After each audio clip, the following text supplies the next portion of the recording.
We're live. Hi, everybody. Welcome to USLA. We're going to wait a few minutes to see if multiple people are going to tune in. We tried to actually schedule this a little bit, but we are sadly a little behind. That's what happens when y'all work and try to do an organization at the same time. Long nights, long days. What are you doing? I'm just going to monitor. So we'll give it a few minutes and let y'all come on in so we can continue on here. And I love when you use your phone, you get 6 million text messages at the same time. All right, then. Welcome, everybody. Like I said, we're going to give a little bit of time, let people come in before we start talking here.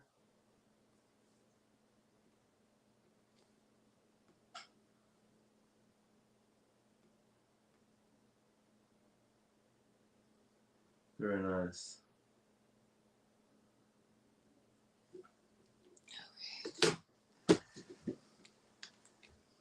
Oh, hi, Michael. All right. We're getting some viewers here.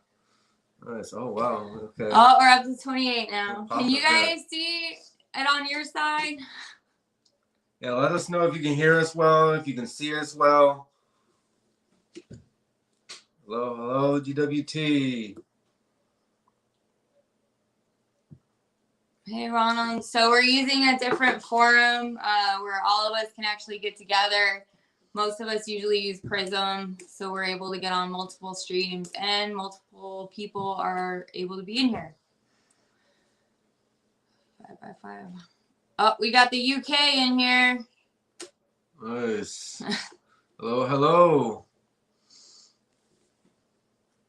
I don't know how long I'm going to keep it for.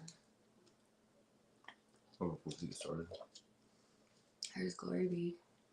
Hi, Ray. T-minus 1 minute. Just allow a little bit of time for some more people to get in here before we get going.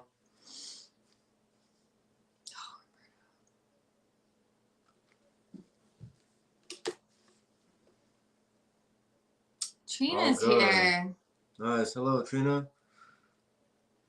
Hi, Vision. This is going to be awesome. Hey, Gerald.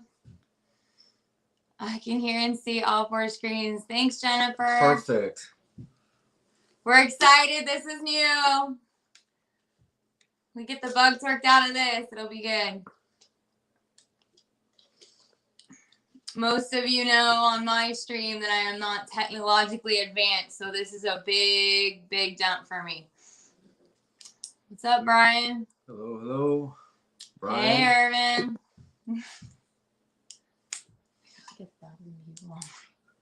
I know, we're going to be. Oh, no. We'll see if we can get Roberto connected back. Hopefully, he'll be here in a minute. Let's actually tell you your YouTube and Facebook. That's really cool. How's it look over there? It's a little behind, but that's all right. It tells me we've got 6 viewers right now on our Facebook. So the rest of them are coming from our YouTube channel. You got both of our YouTube channels on there, right? Yeah. Nice. All right, so yeah, I am with. We're about to get started here. I just want to say I've got the Glory B channel on here, and we got Lisa and Mayor YouTube channel on here, as well as our Facebook. We're all going live on these different platforms, as well as I believe Roberto might be on his YouTube feed as well. We didn't get that set up. We were trying. We had some issues. Regardless, we are here. But it'll be uploaded soon. And with that being said, do we want to go ahead and get started? Are you guys ready? Roberto, Tanya, Tommy? Ready over here. All right. Ready. Okay, welcome to the United States Liberty Alliance. This is our first formal live stream with the main people that are organizing right now with it. We have a whole bunch of people with USLA that are collaborating on a regular basis. We wanted to come to you formally and introduce ourselves, give you an overview of our organization, what our intentions are to do. Let us introduce ourselves individually, and who we are as the organization. I'm going to hand you over to Matt right now. He's going to go ahead and fill you on the background and how we came to be. And here we go. Yep. We'll go right into the rest after that. So, blessed day, everyone out here in live land. My name is Matthew M. Holt. You see me as a couple different pseudonyms, Johnny Galt being one of them. But my name is Matthew M. Holt. I'm the state lead for Texas. First off, we'd like to thank every single one of you for joining us as we give thanks. I want to roll right into giving thanks to the People's Convoy. Some might ponder why we would give thanks to an organization that crumbled apart and dissolved, but the details are neither here nor there. What I'm here to explain is that the People's Convoy, despite the way that it ended, it still did its duty to bring the people together, united for the main cause of restoring our liberties. Weeks prior to TPC dissolving, the state leads from Ohio, Tennessee, and Texas became very close on a professional and personal level, and with me and Lisa initially constructing the framework for the current organization. We shared this to the state leads in Ohio, Tommy and Tanya, the state lead from Tennessee, to receive any constructive feedback, and initially we presented this framework to the national organizers of the People's Convoy. Unfortunately, that fell on deaf ears and was not used. So once TPC had fallen apart, the state leads from Texas, Ohio, Tennessee, and Florida came together with the mindset that we would not let this movement die out and fall apart. This movement is by far way too important to just let die out. And we knew this from the feedback we had received from our supporters through different mediums. It was about 1:30 in the morning, Saturday morning, the Friday after TPC fell apart, in which I personally came up with Liberty Alliance. And speaking with one of my Texas regional leads, we added United States to the front. I immediately brought this to the other state leads, and we agreed that this would be the new name change. This name change and the leaders of the United States Liberty Alliance was created by the state leads mentioned prior, and there is zero affiliation from the TPC organizers Chris Young, Scott Obermiller, Rebecca Gustafson, or Marcus Young, Mike Landis, and Brian Braze. These individuals have zero input into USLA, the name change, the organizational efforts, or the transition from TPC to the United States Liberty Alliance. With that being said, I will now pass over the mic, so to say, to Tanya from Tennessee to speak on the United States Liberty Alliance mission statement.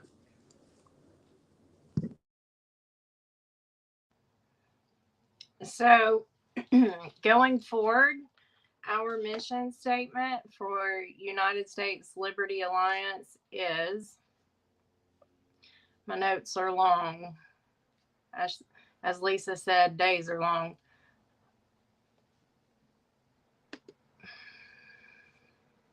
Should know it by heart, but I want to read it. The mission statement is to promote and protect U.S. sovereignty, restore liberty, and protect our Constitution by use of education, demonstration, and peaceful assembly. We are working within states. We have a lot of states that we are working with.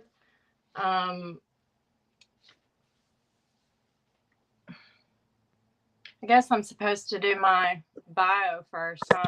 Well, what we'll do is we'll go ahead and move on to introducing each of us individually, and then we'll move forward with that. Okay. Tanya, would you like to introduce yourself and your bio individually, and we'll move on to the next person? Yeah. So I had to write it because I could talk for hours. Most of you that know me know that. So I'll just read what I wrote. My name is Tanya. I was born and raised by both my parents in Tennessee. I have a grown son who has his own story of how COVID took a full scholarship to University of Tennessee at Knoxville away from him. I raised my son on my own with the help of family, friends, my church, and community. I went to college to finish my teaching degree when he was in elementary school. I had always wanted to be a teacher. What I did not know was the infiltration of well-known organizations into the curriculum in the education system at even the college level. I knew something wasn't right, but I continued pursuing my passion to teach. Being a Christian and teaching students social emotional learning was something I couldn't get behind. During COVID, I had an accident injuring my back. My thyroid stopped working. I had a lot of health problems, so I had to take medical leave of absence from teaching in April of 2021. I'm continuing to heal, but at this point, I have resigned from teaching, and I know God has called me to speak up for teachers and students alike. As much as I love teaching and I love the students, this is the path I'm on now. I'm here doing what I am for the kids and for the future generations of our nation and our world. That's what I wrote, and I could talk for hours about it, but we want to move on to the next person. I'm sure everyone who watches this will get to know more about me in the future. Thank you, Tanya. We appreciate that. Roberto, would you like to go next? Yeah, sure. Hi, everyone. My name is Roberto Leiva. I did not prepare a speech, so I'm just going to talk from the heart. So, born and raised in Miami, Florida. I'm a first generation Cuban American. So, long story short, you see, I got three kids. All three are over 20. So, seeing what since 2001, my whole journey with this whole thing started in 2001 when my father was diagnosed with prostate cancer. So I started reading books, and I saw how I actually thought that the GOV was, had our best interest in their mind. And that's when my eyes were open, that they kept a lot of, for example, natural stuff and all away from the people, because I realized that they actually wanted to keep us sick, right? To push pharma, right? So fast forwarding, so that's how I became, vegan or whatever, 2006. But fast forwarding to 2019, when I saw this whole pan, um, unfold, I realized that there was something going on. And with the 2020 elections, that's when I said, all right, it's time to really get involved.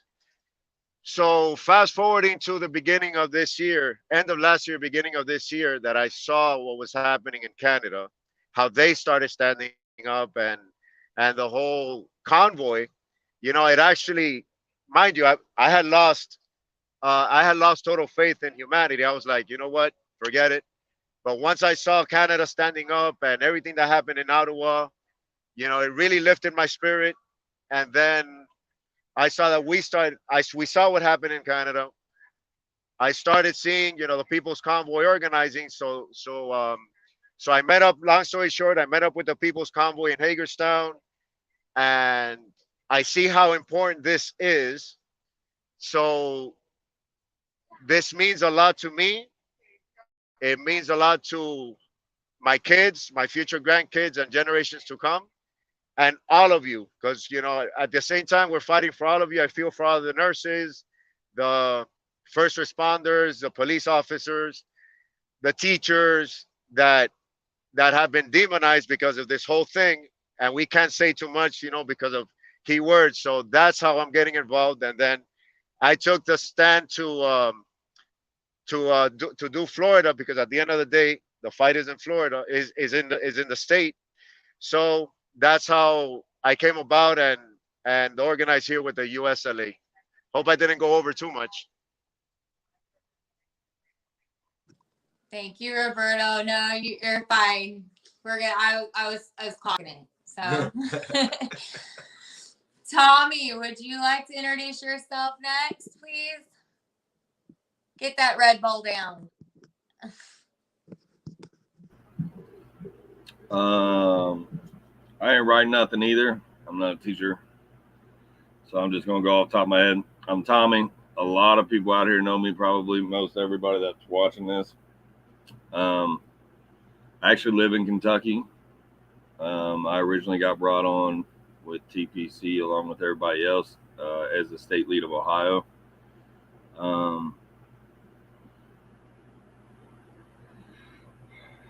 Yeah, I'm just a dad. I got 3 kids. I got my oldest daughter is not your business. She's that old. And then I got 2 other kids that are they're school age. My oldest daughter probably has seen the most effects. That's what kind of brought me around to it. It's I don't know. I've been at this now for I don't even know how long, since January, with the rest of the people in this group. I'm passionate about it. I don't argue with people a whole lot. My whole goal is to inform people, to bring people on, and just make them aware of what's going on. That's all any of us want to do. We just want to help unite the country. We want to help unite all the people. It's we need more than 1 million people, to be on the same page, and that's what we're here to do. That's what I'm here to do. That's mostly really all I do. I'm in meetings with all these people every day, with people from all over the world at this point, every single day. I don't say a whole lot. I just unite people. That's what I'm here for. That's what I want to do. That's the purpose of this. I don't really know what else you want to know about me. I'm 30-something, 38. I'll be 39 soon. I'm not fucking old as the rest of these people in this room, except Matt. He's still young as buck, and maybe Roberto. But anyway, yeah, that's who I am. I'm Tommy. I live in Kentucky. I was born in Ohio. I've been in Kentucky my whole life, unless I move somewhere else for a short period of time, which I have. And I'm just here for the fight. That's it. I'm here to hopefully answer questions, unite people, bring people together. There's probably people watching this that know that I have actually reached out to, that I brought them on board, joined them with other people, and they left. They went out and did their own thing, and they're still doing it. They're still uniting with other people. They're still doing their own thing. And at the end of the day, that's all that matters, right? We just want everybody to be united. That's it. That's what we're here for. That's why I'm here.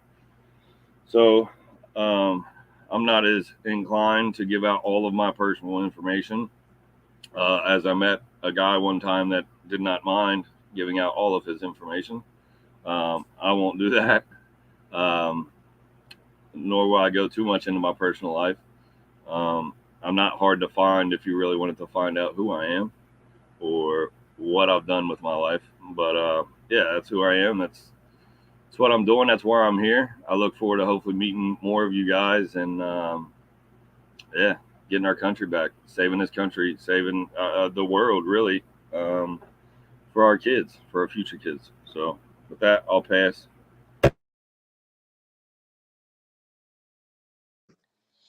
Tommy always enjoys being abrupt. Thank you.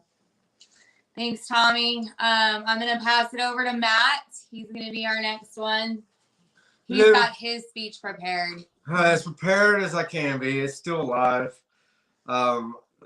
If I actually talked about my bio, we'd be here for like a week probably. But I definitely wanted to shorten it down and try to make it as sweet as possible for you guys, but also let you know where I come from. So my name is Matthew Umholt, and unlike some other people, I will divulge a little bit more of my personal information. My name is Matthew Umholt. I was born to a Rick and Beth out in Austin, Texas in the summer of '85. It's about 100 degrees when I was born. I have a brother 14 years younger than me who is also my best friend, and if anybody was to ever mess with my brother, they would be messing with me. My life has been shaped by the love of my family, the loss of family, both to the kingdom of heaven and by unfortunate happenstance, mostly due to the current situation of the world in which we live in. My life has not always been a cakewalk, and the older I become, the more out of tune I become with those around me because I was growing quickly aware of what was happening around me in the world. I battled with alcohol abuse for 10 years before sobering up. My past includes trips to jail, life or death moments, and days where I would rather die than live another day. I never had control over my life, my happiness, and it was always dependent on another person. And it was not until I reached my 30s where I began to cultivate a love and happiness for myself in my life. My profession and passion is a fitness coach, in which I have 13 years of experience, and this is what changed my life drastically to the point of where I am today. Living a healthy lifestyle, developing the mental and the physical and spiritual has led me to become an extraordinary man and a child of God. I am a man of faith and a child of God, and I will not shy away from this truth because He has saved me. And as I look back on the times where my life could have been done, He was there. Currently, I live out in West Texas somewhere in the dirt. I spend hours researching topics surrounding local, state, national level topics and how it relates to worldwide economy and governance. This includes uncovering human smuggling, including child pedophilia, discovering and unraveling inconsistencies with current events, working with a faith-based organization at the border, which I will speak on more later. I developed this information into bite-sized and digestible pieces for everyone to be able to understand and comprehend easier as to being overwhelmed by the bigger picture. Finally, I am running as the 2024 President of the United States as a nonpartisan candidate, truly for the people and by the people. And with that being said, thank you to all of our supporters and our team members. Love you. Peace. Hey, so I'll give a little bit more of a description about myself real quick since everybody else did. I just kind of let me in out there. So I'm just a regular person. I started getting into that. I'm literally a regular dude. I grew up. I made a rough path for myself. Like I said, I'm very easy to find. I grew up in Burlington, Kentucky. You can Google it if you want to find out about me. I don't have nothing to hide. I am who I am. I have been to the depths of hell, all the way to the bottom. I assure you, all the way to the bottom. I came back on my journey back. I met these fine people and a lot of other of you guys out there.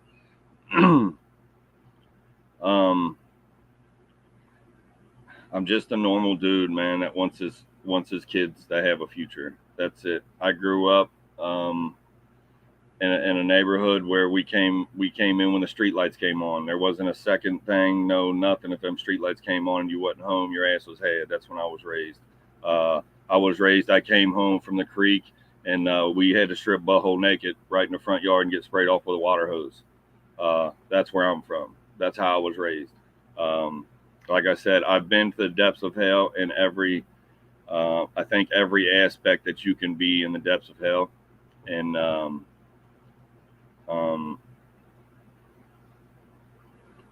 that never defined me. It still don't define me. It made me who I am.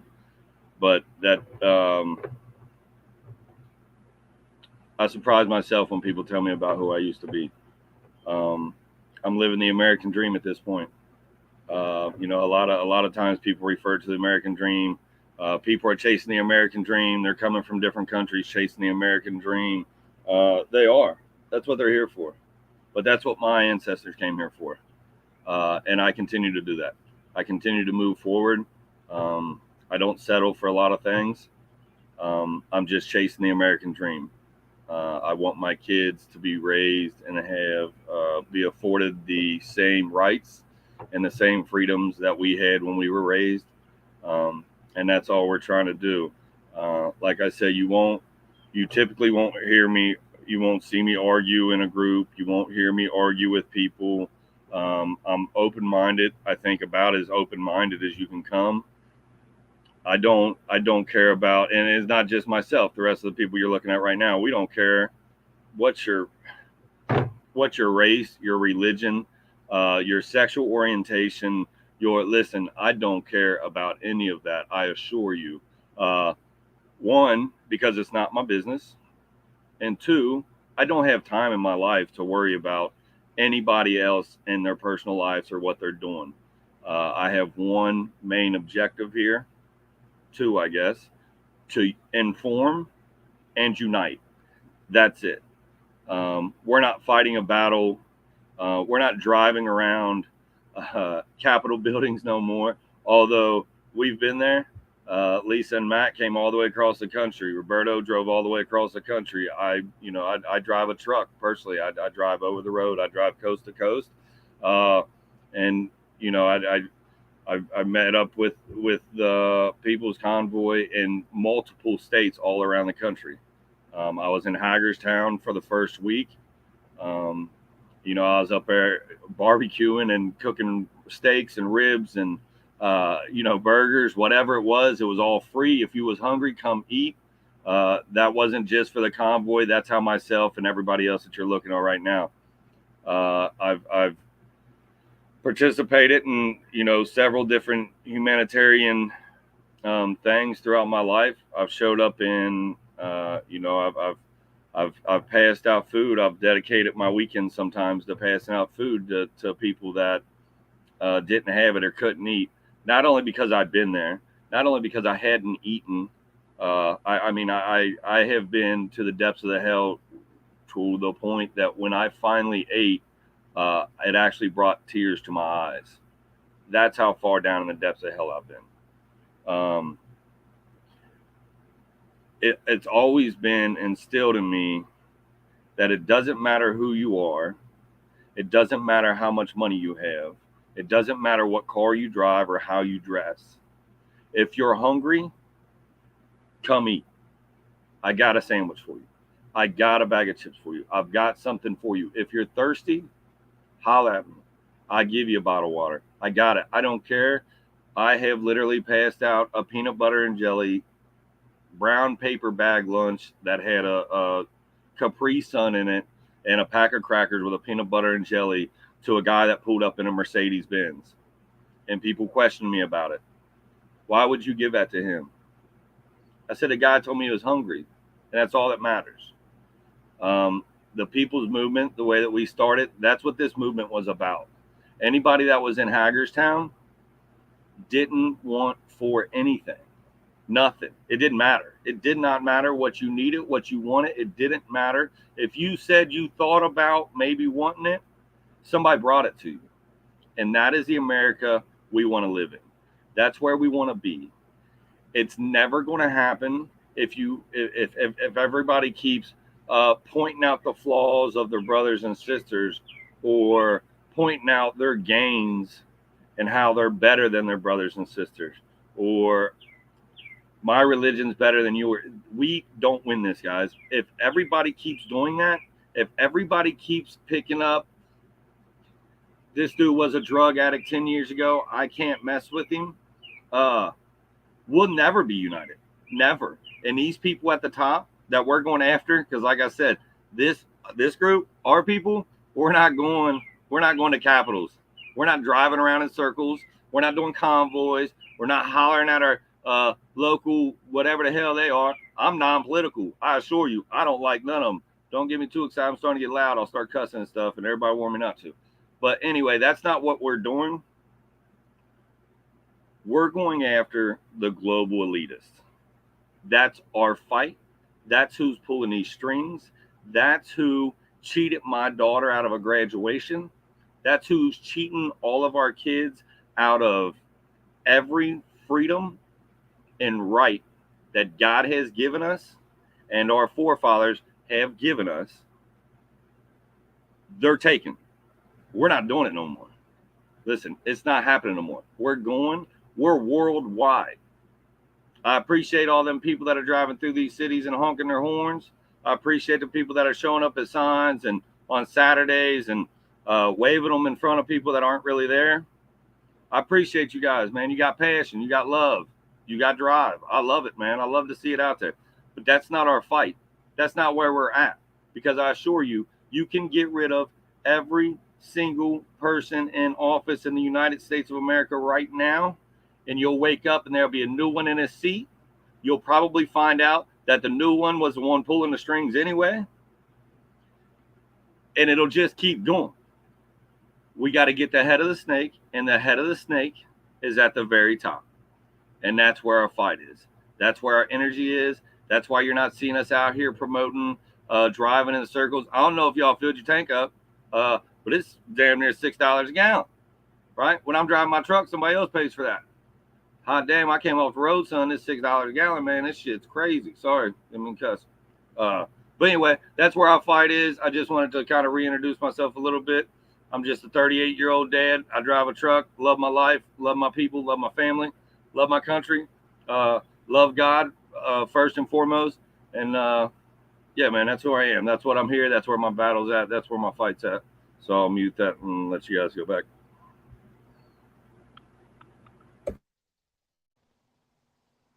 Standing ovation. Yeah.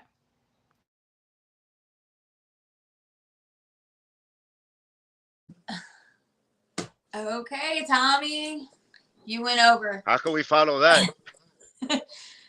That's good, man. Yeah, he's pretty much giving you an overview of where our brains are at. We're looking at the top. You know, we also have to continue to be on the state and national level, but you know, the head of the snake is at the top, and that's where we're headed. So I guess I would be the last one. Last but not least. Last but not least. My name is Lisa. Most of you know me that I was affectionately dubbed the mayor in Hagerstown while I was out there. As Brian did say when we were on stage, he didn't know how, but I seemed to know everything that was going on in Hagerstown. And when there was a serious problem that needed to be attended to hold a movement together, I brought it to people's attention and was there. I guess my introduction into TPC, the short answer is, for me, it was God's calling, and it was his time to bring me out to do this work. He found a way to do it. I am not a get in your face. I am not a pick me person. I'm fly under the radar. Leave me be. I'll do my thing. You do your thing. Oh, you need help. I'll help you. I'll give you the shirt off my back. You start arguing with me. I'm not a contentious person at all. Or for the most part, I've learned how to be more assertive. My past has been full of a lot of different things. As Tommy, I'm surprised Tommy and I didn't run into each other in the depths of hell, to be honest. I guess it took the light to bring us together. So, you name it, I've probably been there. You look me up, it'll be an interesting read.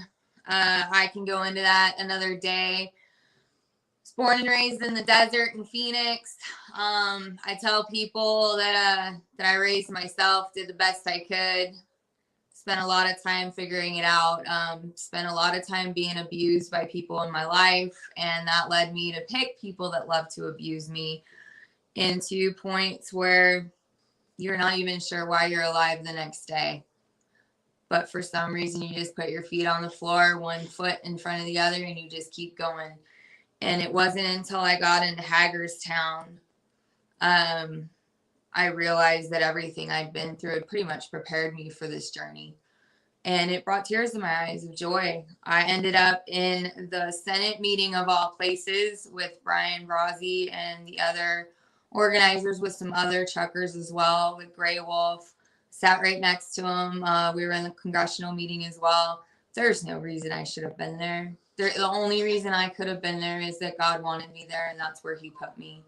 That's for me and my beliefs.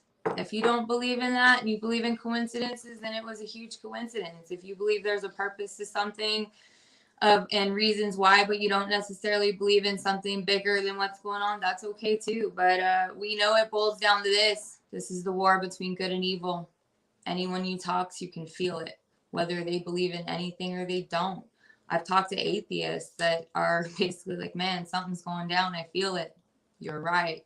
That's what we're here for. We're here to fight for good. All of us are.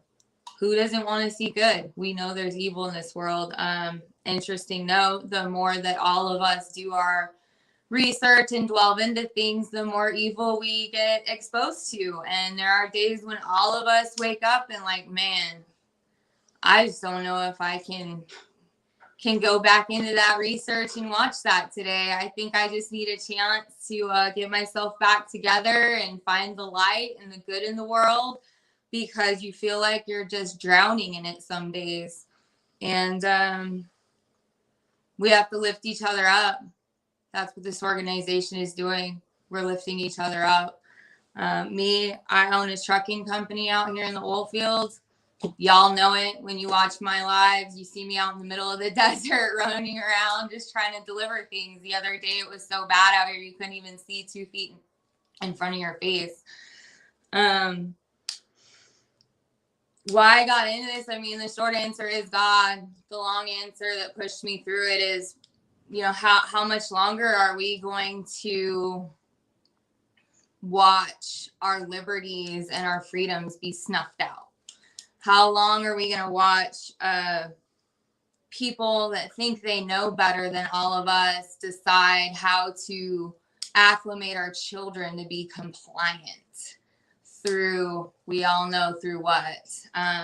Some of us have to be careful what we say here because we're still alive. So obviously we haven't said enough to get kicked off yet. You know, I don't have children. I have a nephew.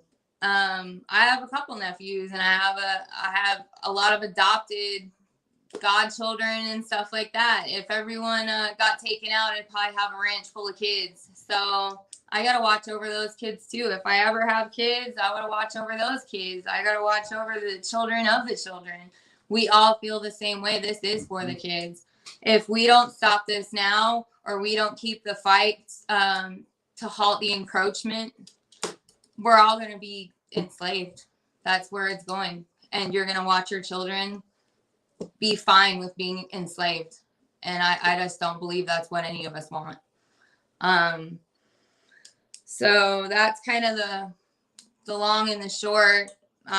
If you want to know where I've been homeless, I've been comfortable, I've been starving, I have spent years looking out for where I sleep because I've lived in fear by other people, by other situations.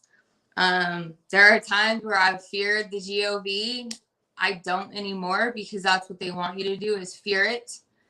Don't fear it. Understand that they're there and they work for us, is what Brian said. They work for us. We have that right. They are for the people and by the people. Don't fear them. That's what they hope. They have run a 2-3 year campaign of fear. Hopefully y'all are burnt out on it by now, because I know abused women get pretty burnt out on fear after a while till they get to the point they'll walk away. And I know a lot of women in this have been through those depths of hell. And that's why you see these strong women coming out right now, because they know what's going on. And they're trying to collect up all the other people and the women and the children and nurture them and help them understand you're being abused by the government. It's okay to walk away. We can walk away. So that's, I guess, my bio. Some of you know a little more. Some of you now know more. I winged it. Half of us winged it. Half of us were prepared. With that, I'm going to go ahead and introduce USLA, which we shortened it up, but it's the United States Liberty Alliance. We are an alliance. We are working with other people that are also under different names, and that's okay. We all have the same similar mindset and understanding of our freedoms, rights, and liberties. There are conservative, there are liberal, there's straight, there's gay, there's black, there's white, there's Hispanic, there's everything else, Middle Eastern. I'm sure everyone will pick it apart and go, you missed this person and that person, but there's everybody under the sun here. We're working with a lot of different people every day. We're reaching out to a lot of people every day. We want people to understand this isn't just a United States movement. This is a global movement. Everyone deserves their freedom, the way that we've seen our freedoms and liberties be enshrined in our Constitution. Look at Australia, for example, what they've done to those people. Nobody deserves to be forcefully taken away from their homes, forcefully put into a camp sounds pretty familiar. That would be World War II. So, you know, you have to know that history. That's what we're all standing for. We're not just standing for this country, we're standing for the world. So, and real quick, as if I may, yeah. Speaking about the world, you know, I've heard from many people that I don't care about the rest of the world. I just care about America. Well, to care about America is to care about the world, because we are the shining light. We've always been the shining light. We are the free world. We are the free country. So we are the inspiration for the rest of the world. So to say that for one to say that they don't care about the world and they only care about America, it's kind of like, well, you have to care about the rest of the world, because the rest of the world and us, we're all together in this. So when we become united, we don't become united just on a local level or a state level or a national level. We come united on a global level, and it is happening. Despite whether you see it or not, there are countries all around this world that are standing up to their government, and they are uniting. And whether you actually talk to someone face to face, screen to screen, whatever it may be, our consciousness, our stream of consciousness, our thoughts, our energy, we all feel the same way, which is how we are all coming together. So despite, you know, if you want to just be America, or you don't want to care about the world, we have to care about the world. America changes the world, and it starts now. And real quick, thank you to Canada. Thank you to Canada. Yeah. Without Canada, we wouldn't be here. And I tell people all the time, of all the countries that had to start this, it had to be Canada. And we're so sorry, Canada. We're here for you. We support you. We're going to do whatever we can to help you through what you're going through. But you are our beacon right now. And I was informed a little bit of Canadian history the other day. And they had said that every time Canada, it might take a lot to get them going, but once Canada's, you know, mobilized and ready to go for a cause and a fight, there's no stopping them. It's like divine providence. They always succeed. So we're here for you. I tell people all the time, of all the countries, it had to be Canada to start it. It couldn't have been us. We have to continue it as well and support Canada and the rest of the world, because we are expected to. This is where we're at. If they snuff us out, we're that last hope of, you know, individualism and freedom and liberties. But we're here, Canada, so everybody support Canada right now too. They need your help at the moment.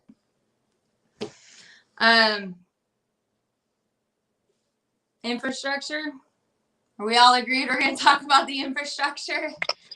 Yeah, we're on topic here. That's right. It's okay. Did we skip over my whole page of notes? You guys changed them without me. Somebody had a long evening, so I'm going to go ahead and discuss the infrastructure right now.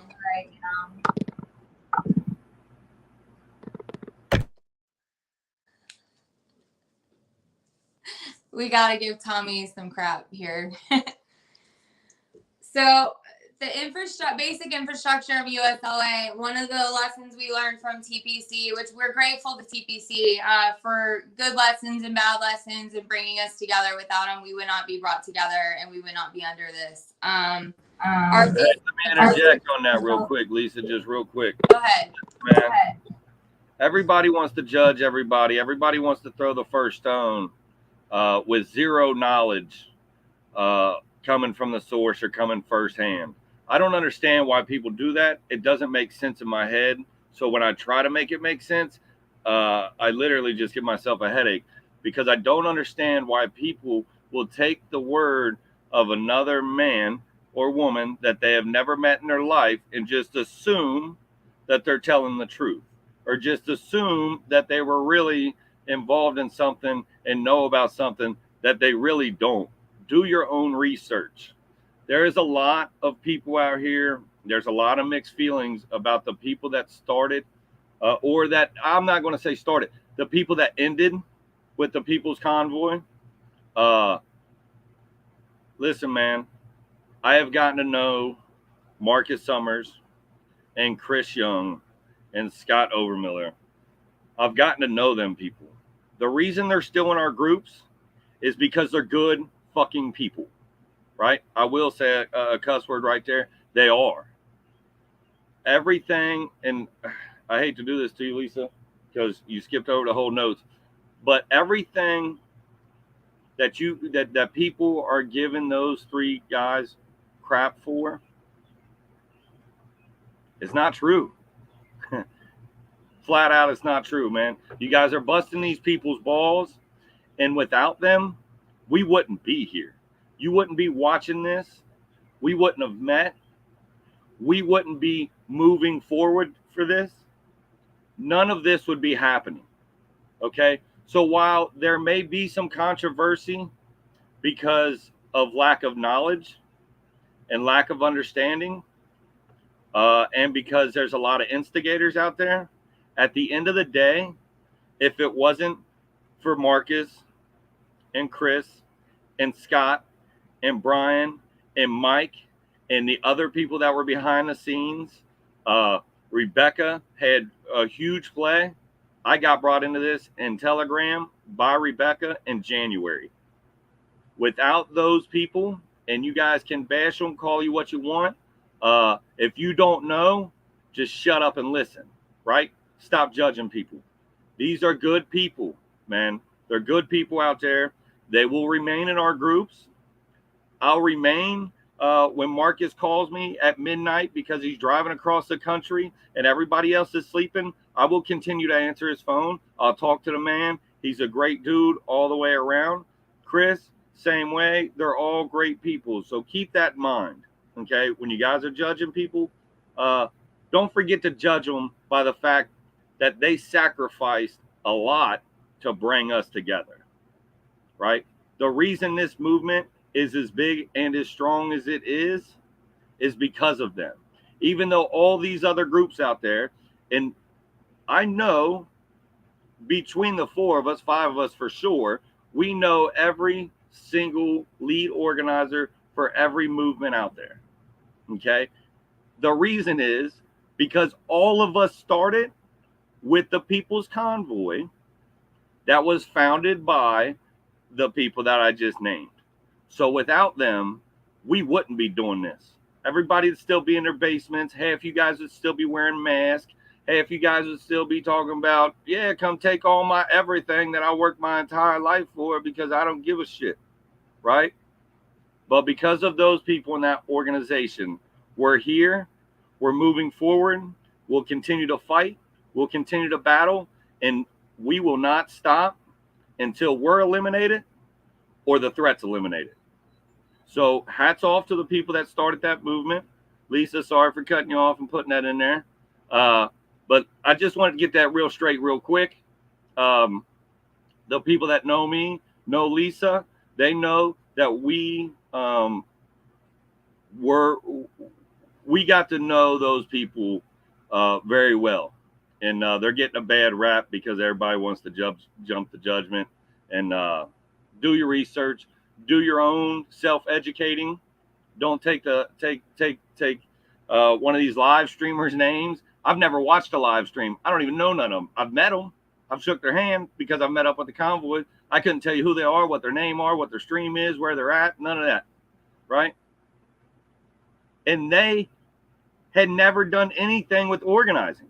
All they did was filmed it. So when they're sitting here trying to tell you that they've seen some shit, they're lying to you. I'll leave that alone and walk away. Lisa, sorry for cutting in, but that's what it is. Thank you.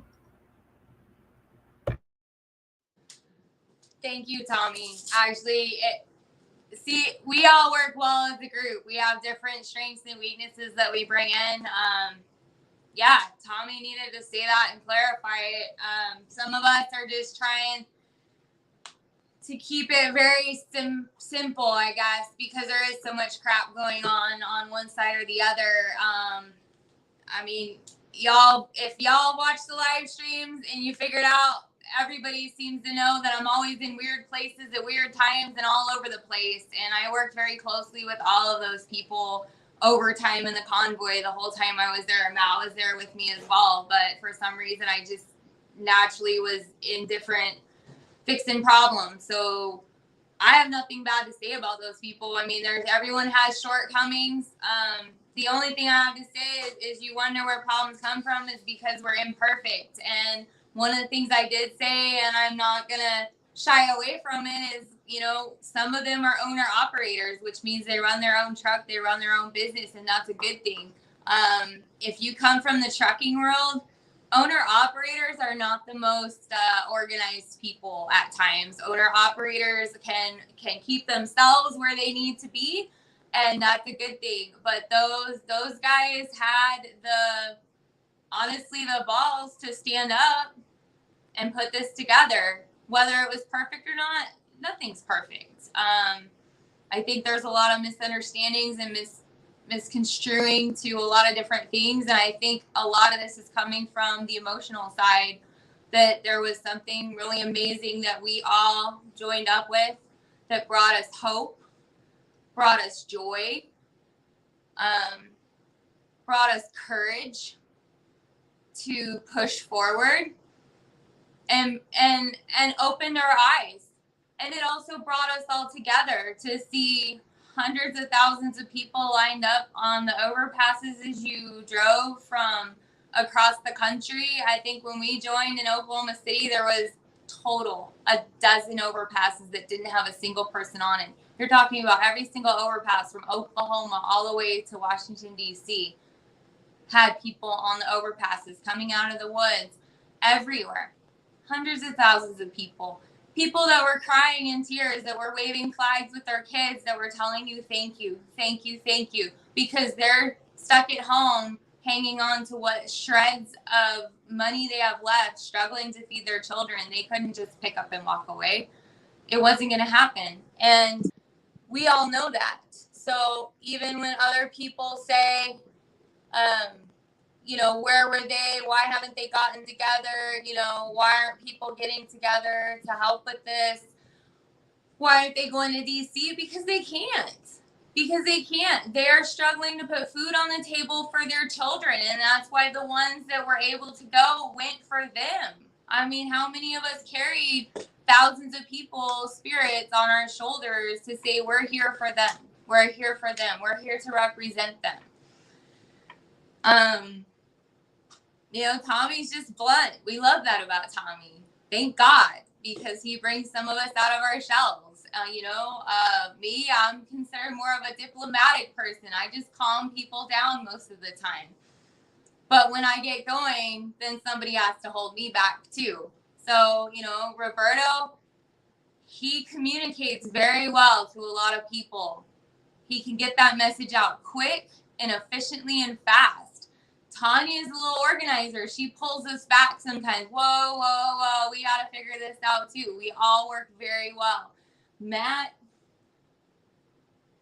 can take you down rabbit holes you didn't even know existed. That's right. I give you a rope though. I'll pull you back out.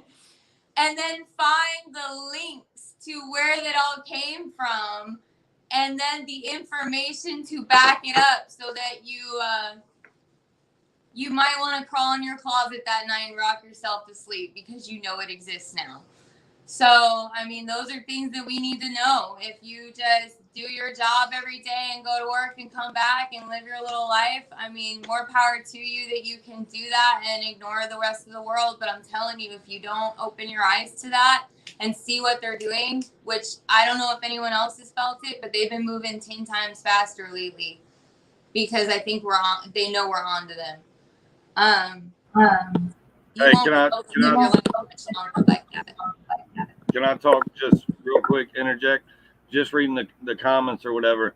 I'm not bashing anybody or saying anybody shouldn't be driving around Capitol houses or state buildings or writing their local politicians or none of that.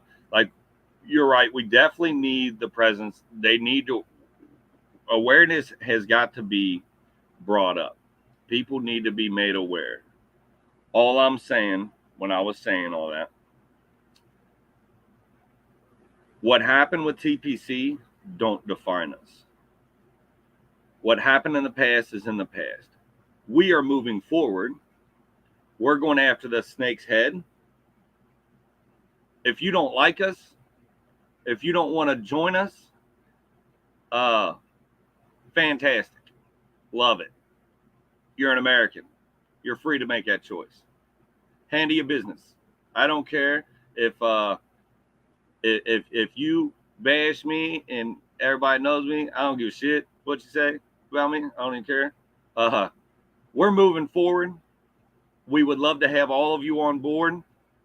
If all you can do is show up with a sign outside your state house, fantastic. The fight's not there, but that's getting awareness out there. Fantastic. Handle that. Please continue to handle that. But at the end of the day, we're going after the head of snake. Don't matter what nobody says or does. They're not going to slow us down. They're not going to stop us. This is a worldwide movement. This isn't a state to state thing. We're on phone calls with Australia, Canada, whatever other countries these guys are talking to, almost on a daily. This is worldwide. This is huge. This is gigantic. This is not small state level stuff. That's why I said that. We're going to move forward. We're going to handle our business. We're going to continue to go after the people that are making our lives a living hell around the world. Would love to have you on board. If you don't get on board, please do something somewhere with somebody, by yourself, something, raise awareness. That's it. We're moving forward. And saying that, we are still organizing our states and educating them, right? Because we have to continue educating on that level in order for people to understand where we're headed. So Tommy is definitely correct. We're going after the head of the state. We're going to lay the axe to it. That's the plan. And I think all of us here in this meeting right now, I know for myself, that's how I will continue to live my life. I've gone down this path, and there's no going back. So that's what we're going to be doing. And we want to be here for you to help educate you on what is happening in the world. You can't watch the news and be told the truth. Every one of the news outlets are given a script, and you have to go find it yourself. And so I'll let Lisa talk about the structure that we have, because the research and development and public relations, all of that thing, all of those teams within our structure within each state is very important. She can talk about all of the states that we're involved with planning with right now too. Thank you, Tommy.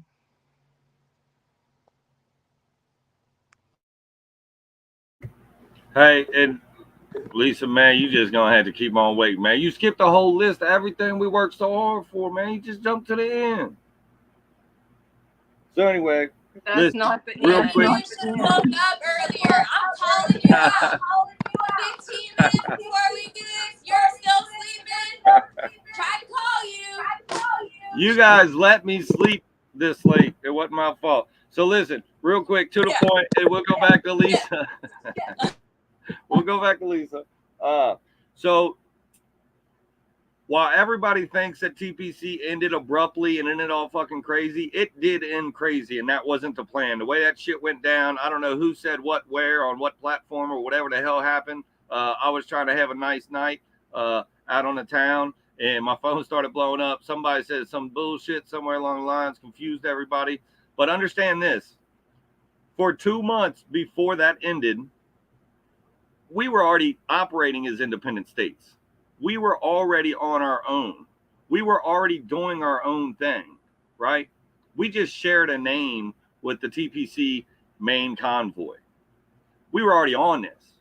My state lead for Kentucky, our state lead for Kentucky, has no ties to national at all, because the whole state was formed to be independent and to operate as such. So I just wanted to clear that up. We didn't just say, oh shit, this stuff ended, what are we going to do? Let's change the name and make up some bullshit. That's not how that went down. We were planning this for 2 months. We knew that Marcus was supposed to leave that Saturday. We knew this shit was coming to an end. Everybody else, which drives me nuts, because the same people that I heard saying, oh, this is ending, I know it's going to end, I know it's going to end, are the same people that got pissed off when it ended. That don't make no sense to me. You knew it was going to end. When it ended, you're mad. If you didn't prepare for it to end, that's your fault. That's your problem, right? Don't push your problems off on other people, right? So I just want to make that clear. We were planning and running as independent states for 2 months before the convoy ever ended in Hagerstown, right? This has all been in the works. That's how we have, that's why we don't even have to be real active on a whole lot of platforms, because we're in conference calls. We're talking to people around the world, and we're hearing their kids run around in the backyard. Like, we know people's dogs' names in other countries, right?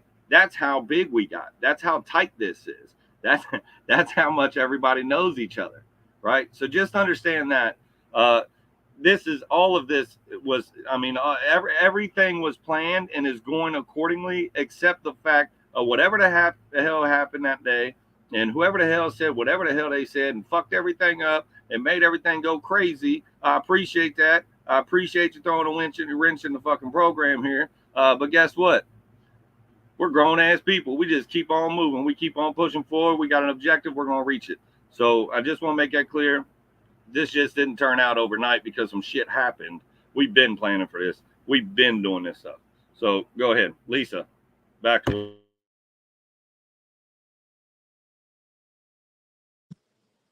Are you sure?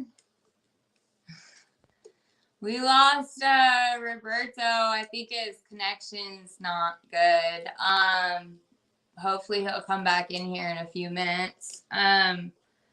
Yes, Tommy's right. We've all been functioning as states pretty much from day one, to be honest with you, because we got told as states. Hang on, here's Roberto. So, as she's joining Roberto here, real quick, the head of the snake, we got to take it and throw it over the fence, right, and be done with it. But in regards to that, connecting the tail and the head of the snake, so everybody understands what the snake is and why we are taking the head of the snake and disposing it, because that is the root of the issues that we are experiencing in our country. And everybody knows what's right and wrong, and you feel it deep down inside that there's something wrong, and you can't deny that. No matter what it is, how it's affecting you, whatever it is that's affecting you, you know that something's not right. And that's what we're here to address and to help everybody go forward. And with that being said, I'll be quiet. Roberto, is there something else you want to say? Oh no, he's going away again.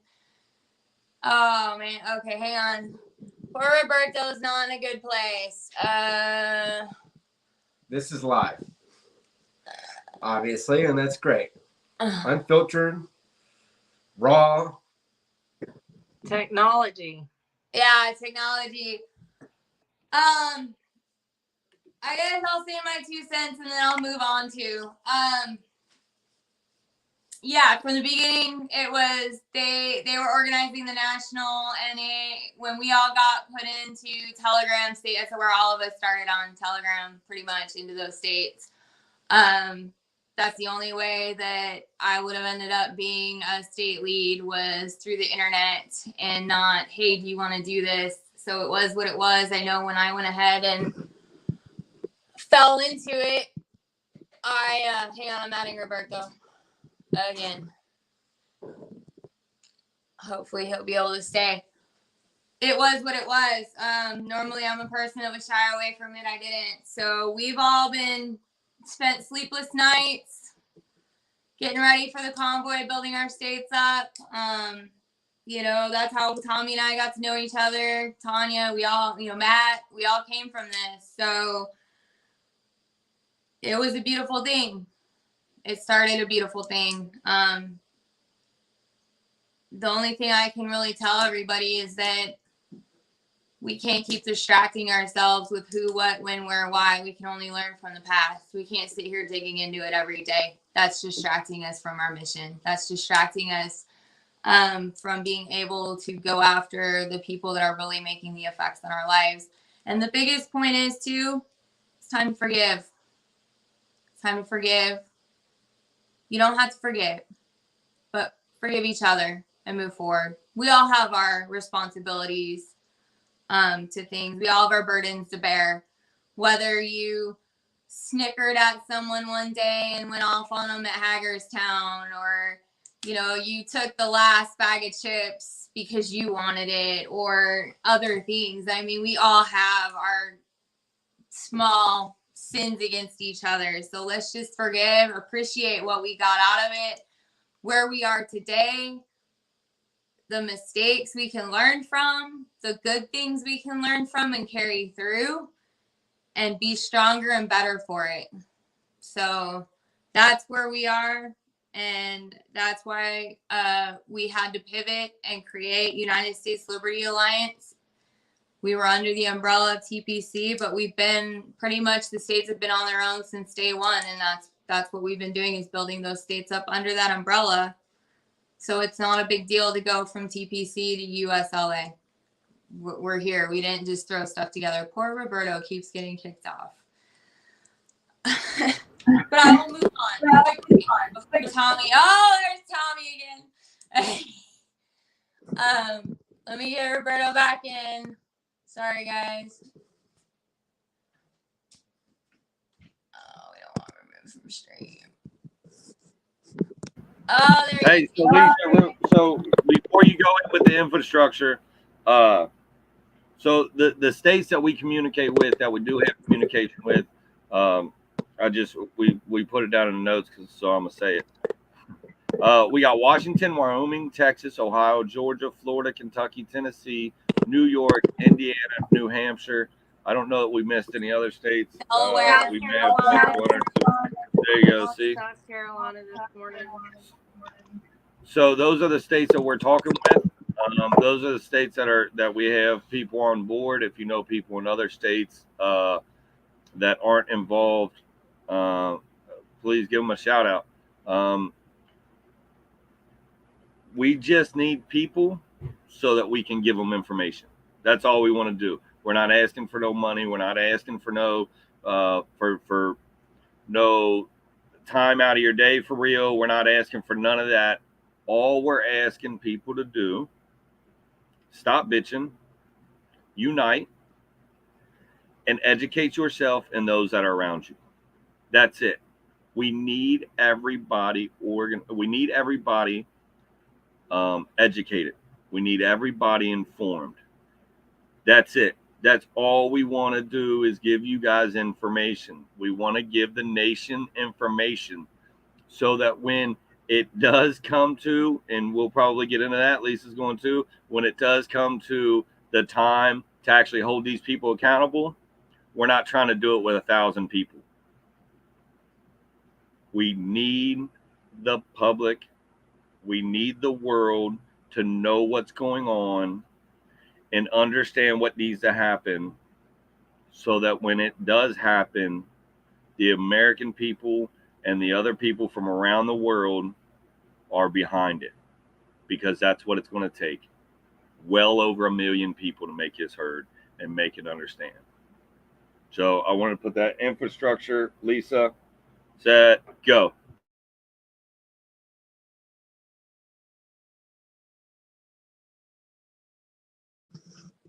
Okay. All right. On to new business. Hey, did Tanya do the mission statement? Tanya, did you read the mission statement? Yes. You started to. Did you finish it? Okay, I didn't know if you finished it. I read it. We do have Read it again, just in case. Georgia.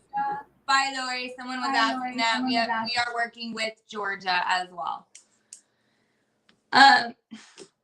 So our organizational structure for USLA, we actually developed this earlier on, and we've carried it over. We have branch development teams because even though we are going after the head of the snake, we still have to work from within our federal and national level, our state level.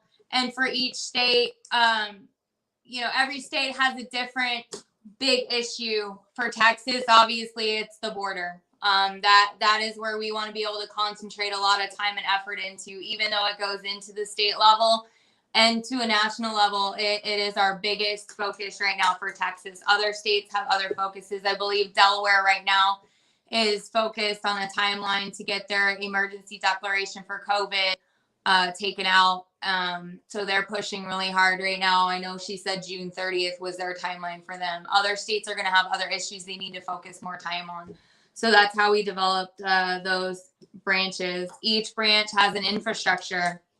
We have research and development team for individual branches. There are topic specific statistics, current events, current bills, mandates, declarations. Currently, Matt will talk to you here in a little bit about what our biggest national bill research is and our problem, because it's moving quick. It's moving quick. And so he'll discuss that here in a minute. We have public relations, somebody to help with press releases, media relations pertaining to radio, television, and print media. As you know, they like to ignore us on those. We have to figure out ways to get out the word to those media outlets. That is one way we'll be able to reach out across the people that normally do watch those kind of media outlets. How many people do you know watch the local news? If we can get out to local news, we can get out to them, at least pique their interest with good things. Social media design and implementation, that covers our social media websites, social media forums. We're talking about possibly doing podcasts once a week. Matt called it Freedom Cast, that we can inform people of what direction we're going or anything major events, have in-depth discussions about WEFI, which I call World Economic Forum. We're going to get kicked off now. Effective convoy communications and strategies. When we were under TPC, we called it that. And there is nothing wrong with convoys. There may be a need for a convoy here. It's just not something we're doing every day. It's not something we're doing once a month at the moment. But we need to have those clear communications. If we're going to do a convoy, we've gotten a lot of feedback about, we don't know what you're standing up for exactly. We need to be able to structure that so there's that clear communication of, we are convoying for this specific reason, and you can easily see it on the vehicles. People can easily pick up on it. Visual aesthetics, optics, signage. The other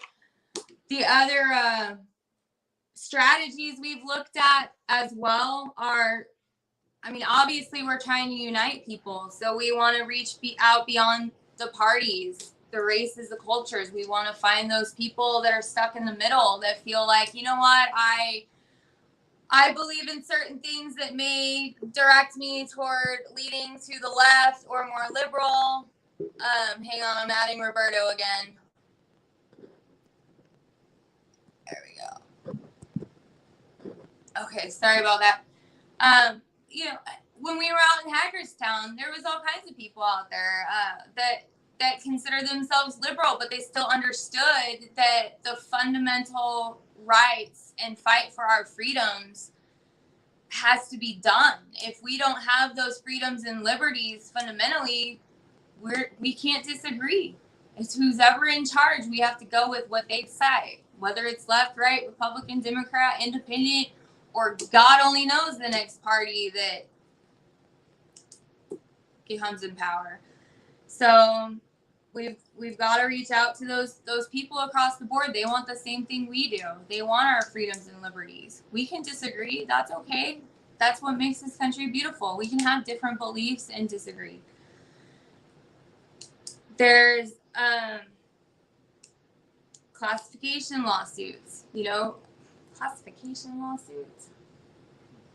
That doesn't sound right. I apologize. I was reading off of somebody printing something up, and but lawsuits. If we have issues, we need to be able to come together and use law in our favor, use the courts in our favor. If we don't contest it in the courts, they're just going to think it's fine. There's plenty of things that goes into lawfare, which is where you are in a warfare with the government that utilizes the law against you. If you all think about it, how many bills have been passed that are 2,000 pages long with a ton of different laws and stipulations, regulatory boards, and all kinds of stuff to put out there that have the effects and the manipulation and control in your life? I mean, God, look at the trucking industry. It's a freaking nightmare. All the truckers know this. It's hard to keep up. Most people don't start their own company because there's so many different things that they have to pay attention to and follow. You get your butt kicked on it. So those are some of the communication. Those are some of the strategies we're looking at, just to give you an idea. The other one is security and operations. We know as you build as an organization, we need to have, standard operating procedures, security for internet operations, security for physical operations. If you have a ton of people in one spot, we need to have people that are knowledgeable about that so that we don't have any bad players and false flags. How many times have we seen that happen throughout, for us, the last few months with the convoy? How many times have people seen that happen in the last few years? False flags and bad actors, that's how, when those events occur, that's how they clamp down on freedom, peaceful, loving people who just want to see their country back to what it was with the Constitution. We're going to try and reach out. We have to reach out to people on a local level. We talk about going for the head of the snake on the world level, but you can't do that without helping people to understand on a local level what's going on and being able to help them adjust to it piece by piece by piece. Most people I talk to are like, well, my state doesn't have mandates, for example, so I don't care. I just had a drawn out argument / disagreement about what we were doing in California and why we were there, because California, according to them, didn't want us, and whatever happened in California had nothing to do with the rest of the United States. Well, that's wrong, because these states are test grounds. Whatever they can get away with in a state, it will almost definitely come to the federal level. And if they can't get away with it, they're not going to push it to the federal level. So that's why, California happened.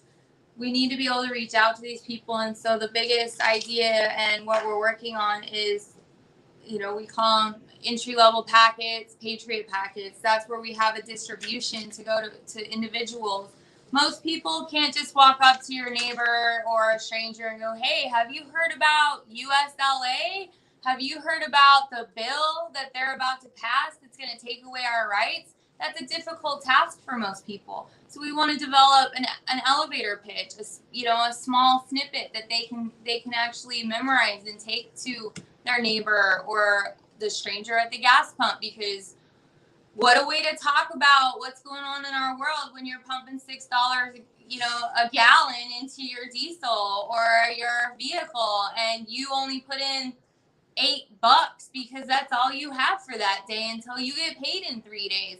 That's a pretty good conversation you can have at the fuel pump to the stranger, because they're feeling the same pain you are. And that's an introduction to how we can unite each other. They don't have to agree on certain things. That's, like I said, that's the beauty of the country, but at least open up the dialogue and get it going. Most people can't do that on a regular basis. To be honest with you, up until 4 months ago, I couldn't sit here just talking to people. I would have passed out on that stage. But I see the need, and I've been blessed. The Lord has worked with me in many ways. Hopefully he hasn't made me too aggressive, but he's made me more assertive, that's for sure. Those packets, we want to put a form letter, a way that people can reach out to their legislators, the numbers of those legislators. If it's a specific bill, the ones that are on the actual committee, to put pressure on those people in committee. If you put the number and you put a script, people are more likely to call on your lunch breaks. That's all we're asking. You don't have to be full-time activists. I don't think any of us can be a full-time activist. I don't know how those other people do it, but I told my mom one day, I was like, man, now I know why people can't be full-time. We work, and you do it at night, like, I don't know how those people do it. That's why they don't work, I guess. I don't know. But you can make phone calls on your lunch breaks. That's what we're trying to do. Make it easy for people to actually take action in their community, in their state, on their national level. Be involved with the decisions the government is trying to make without your approval. You know, we want to be able to put, there's a good suggestion, the emergency acts list, because that is still a main goal. It was with TPC, it is with us. As long as we're under the COVID emergency declaration of the United States, we are not a free people at all. We are under whoever gets to flip the switch and decide that they've had enough, just like they did in Canada with Trudeau. Trudeau had enough with peaceful protesters in Ottawa. He flipped the switch and turned military on them. You know, we have to educate people about that. Most people don't even know we're still even on that. They don't even know what that means. It would have 16 things the president can do while it remains. Lists of proposed bills that concern state and national. And apparently this was added later, and I love it. A copy of the 2030 agenda, because that is the road we're on. If you don't know the 2030 agenda, you better go look it up. It's right there on the United Nations website. They got a sweet little video that tells you in 2030, you'll own nothing and you'll be happy. Does that sound like something you all want out there? I'm pretty sure they're going to ban this at this point. So those are basically the things we've been working on and trying to put together. We're always looking to put people in place to help out with social media. None of us can do all of this on our own. We're all stretched thin as it is. Even if you want to know how to help and you can dedicate even an hour of your time a week, that's help. That's being part of the solution, not ignoring the problem. So let's see, we have to flip pages now. That's it for my notes right now. I believe we're moving on to Tommy. Matt's got something to say. Yeah, you know, so when we talk about Agenda 2030, and if you go do your homework and go do research on this, they put a very nice, pretty spin on it. They make it look beautiful, because that's what they want. They want a hook, line, and sink you into this trap. Okay, and we're not trying to paint a negative approach or a black picture on Agenda 2030. We're just stating facts. We're bringing reality to the front, because this humanitarian effort, they're making it seem like it's a humanitarian effort, like this is for everybody.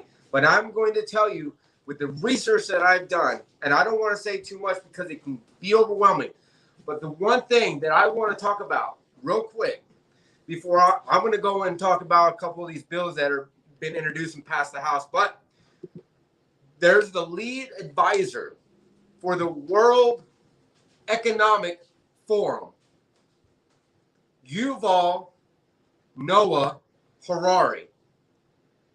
Now, he stated in a video that I watched from a Davos, which is in Switzerland. This is where they have their meetings every year, these elitists. He said that it is better to be exploited than it is to be irrelevant. Because if you're irrelevant, you're going to fit into what they call a global useless class. Now, I don't know about you, but I neither want to be exploited nor will I be irrelevant.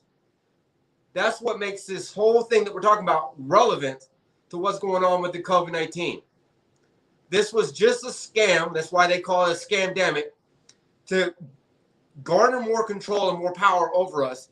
And if we look back to when COVID happened to where we are now, you see how much our rights have been infringed upon, because this emergency declaration makes our Constitution temporarily null and void, meaning they have emergency presidential powers to be able to do things that are not acceptable, especially to our Constitution.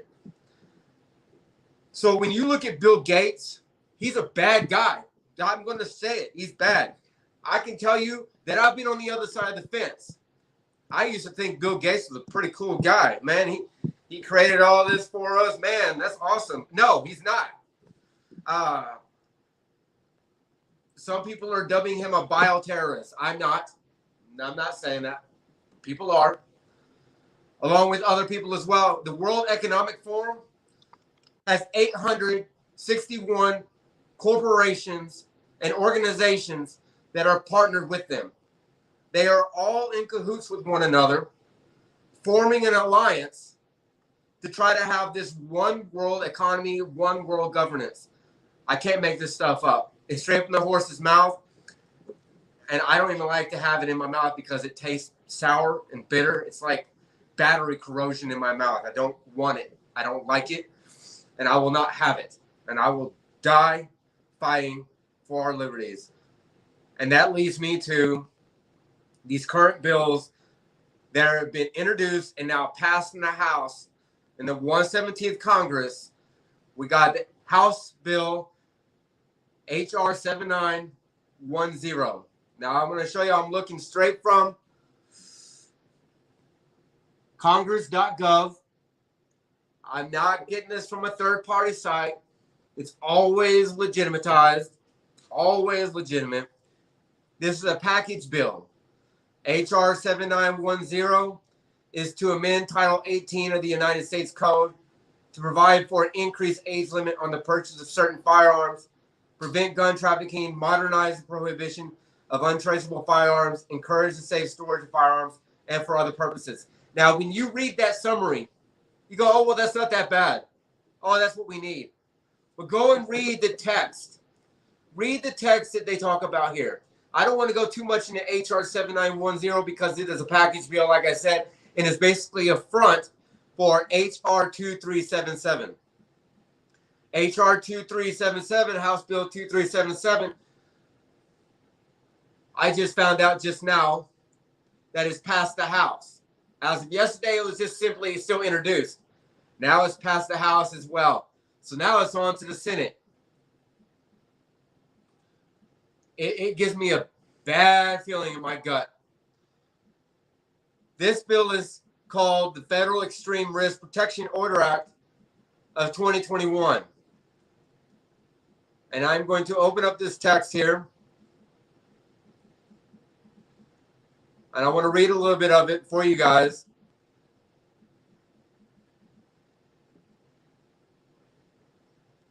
Just give me 1 second here. This is an ex parte order.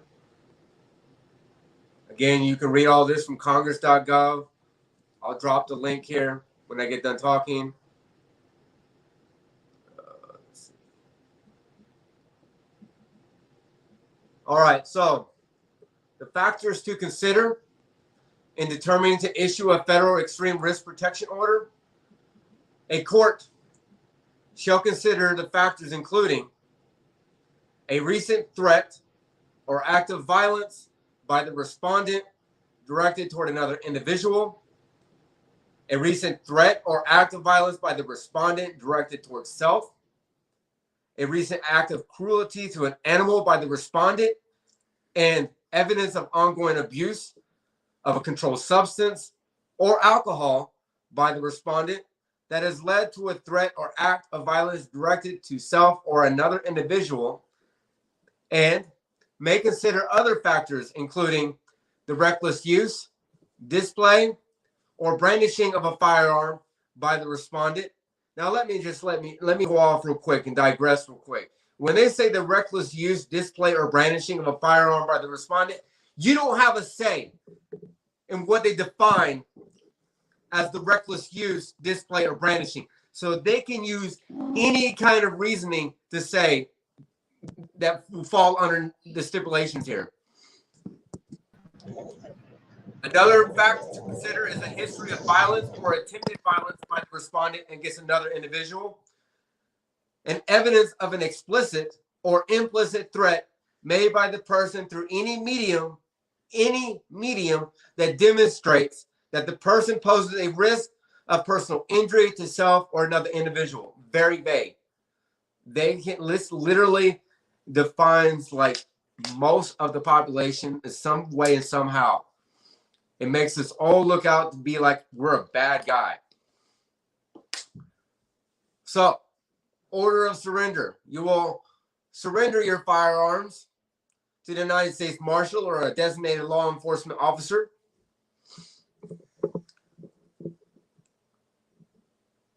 And there's a lot to read here.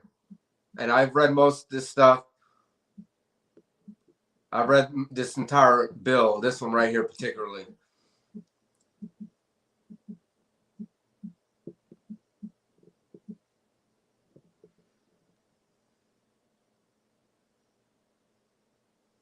They do this stuff on purpose to make it long and put all these fancy words in. They don't think no one ever is going to actually read it or go through it because we've been complicit. We just thought the government had our best interests at heart. And they even rewrite bills completely different from what they intended to be. Well, one of the biggest problems is the bills used to be actually written by congressional members. That was the intention of it, for a congressional member to write the bills, and now they've outsourced it to different lobbyings. Like I believe Google had a big hand in the healthcare bill. So you're having these corporations and companies being utilized to write these bills, and then all this legal team to put in so much jargon that it's not easy for someone to read and it's complicated. Then you have the problem where it's never just one issue for one bill. They tie all kinds of stuff into there. There's all these effing games that they freaking play. And people don't understand that. You can tack on amendments to a bill that have nothing to do with the bill to get the bill to be destroyed, or to tack on something that you want in there, because who's not going to vote for Save the Kids bill or whatever it is? So it's dirty politics. Yeah, and so they have a grant program that they're establishing with this bill. In general, the director of the Office of Community-Oriented Policing Services of the Department of Justice shall establish a program under which, from amounts made available to carry out this section, the director may make grants to eligible entities to assist in carrying out the provisions of the legislation described in subsection C. The use of funds awarded under this subsection may be used by applicant to enhance the capacity of law enforcement agencies and the courts of the state, unit of local government, or Indian tribe by providing personnel, training, technical assistance, data collection, and other resources to carry out enacted legislation described in subsection C. Train judges, court personnel, healthcare, and legal professionals and law enforcement officers to more accurately identify individuals whose access to firearms poses a danger of causing harm to themselves or others by increasing the risk of firearm suicide or interpersonal violence. Develop and implement law enforcement and court protocols, forms, and orders so that the law enforcement agencies and the courts may carry out the provisions of the enacted legislation described in subsection C in a safe, equitable, and effective manner, including through the removal and storage of firearms pursuant to extreme risk protection orders under the enacted legislation, and raise public awareness and understanding of the enacted legislation described in subsection C, including through sub-grants to community-based organizations for the training of community members so that extreme risk protection orders may be issued in appropriate situations to reduce the risk of firearms-related death and injury. Now, let me say here, training, everything's in this bill, training. This is how they're going to train not just the law enforcement, the judges, healthcare professionals, but how they're going to incept our mind, or try to, and groom us to believe that this is what we need. Okay? A recipient of this. Can we talk about that grant funding for the bills for a moment? What do you? you were talking about the grants and the sub-grants and all of that. There's an agenda. We already mentioned that. So there's people behind it that are pushing this agenda and paying for these bills to be passed. I'll leave it at that, and I'll come back to that topic later. Go ahead. Hey, let me chime in real quick. I just want to be clear, guys. We're not going after our government. That's not who our fight is with. Our fight is with the people controlling our government, the puppet masters. That's our objective. That's who we're going after. We aren't trying to overthrow a government. We ain't trying to fight a government. We ain't trying to go heads on to none of that. We ain't messing with the government at all. That's not our fight. Like I said, there's other groups out there that are driving around state houses and waving signs. They are handling that. I respect that. I love that. That's awesome. Awareness needs to be brought. That fight needs to be had. That's not our fight. We're going to the top. So if you want to go to the top and fight what really needs to be fought, please educate yourself and the people around you and understand that the government is not in our sight at all. We know what they're doing, but they're being forced to do it by regular civilians of the world. It doesn't matter that they're billionaires. They're just regular civilians. They're not untouchable. There's nothing in the Constitution saying you can't hold accountability to a regular civilian. That's what they are. That's where we're going. Wes, I appreciate you keep running your mouth. It's cool, but you keep saying stuff that don't make sense. The government has nothing to do with Bill Gates. Tommy, we just love Wes. That's all we do. We're not here to just go call. It's okay, Wes. We just love you. We appreciate that you want to go ahead and go off on your own direction, and that's cool. Wes does have things that fall in line with us too, but that's all we do on my YouTube. We just love our trolls. We just love them. We appreciate that they want to bring out certain information. We don't worry about it. We just love them. But let's clarify one thing that he has to say. We are not taking any money. We are not a nonprofit. We have not been. We do not intend to be. None of us at this time have had any money in our hands for this organization. So let's just make that clear. And to clarify that, as an organization, we are not taking any funds, as Tanya said. But to clarify, because I know someone's probably going to do some digging and say, well, that guy with the USA hat, he sure in the heck asked for donations.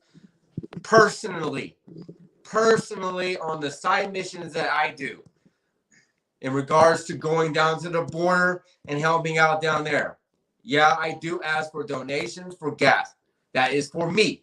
That is my personal mission. I want to clarify that. That is not for the organization. That is for my efforts to help with the organization that I work with down on the border, or any other side mission that I do. I want to clarify that. I'm not using any funds to go gallivant off and do stuff. It's to help with my damn gas, because I don't have a job right now. The job that I have, I don't get paid to do. Okay? Just to clarify that. And yes, as Tommy said, we are going for the top.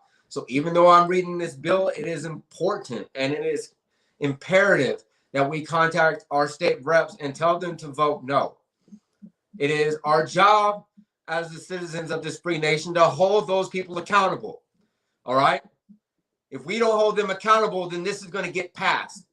We've got 224 yays on this freaking bill here. They are ready to come and snatch up our guns. Our Second Amendment is being infringed upon. Our First Amendment has been infringed upon. Our entire Constitution, I'll go get it and read it out if you want me to. Everybody, that's something else. Everybody should have the United States Constitution in their back pocket. Straight up. It's like $1. Like, everybody can even afford that. The only thing that hasn't gone up in price is the Constitution. Right? With that being said, yes, we are going after the puppet masters at the top. We know that what we're dealing with these bills on a national level are coming from even a higher up, and that our politicians, our current resident of the United States, they are all being fandangled and their strings are being pulled by people that we do not elect, that we have not had a chance to vote on, that don't give two tiddlywinks about how we feel or what we think or our rights as a free people. So our job is to get to the top and take those people out, spread awareness, and educate.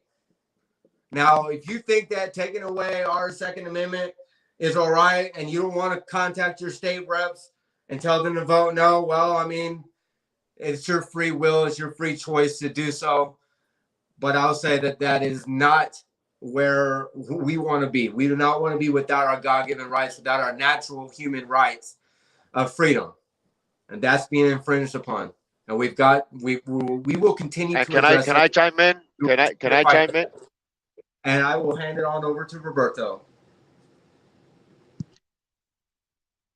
Thank you. Yeah. To add to it, I mean, as Matt talks about this, I mean, ask yourself this question: what is a real problem? I mean, we go back to the border, all these drugs coming in and all that stuff. You know, again, I always say this: my heart goes out to the victims of the mass shootings. But how many children, you know, teenagers die from overdoses from all these drugs being smuggled into the United States through the border? How many, you know, how many children die from, you know, at the end of the day, it's mental health, number one. And number two, what's going to solve that problem is, yes, taking the drugs out of the streets, but also arming the teachers, you know, training them, arming them, if not all of them, some of them, and putting securities and making these schools more secure. Ask yourself, what the heck are we doing sending billions and billions and billions of dollars to another country when we got problems here in this country? When that money can be used to secure all these schools, every single school in the United States of America.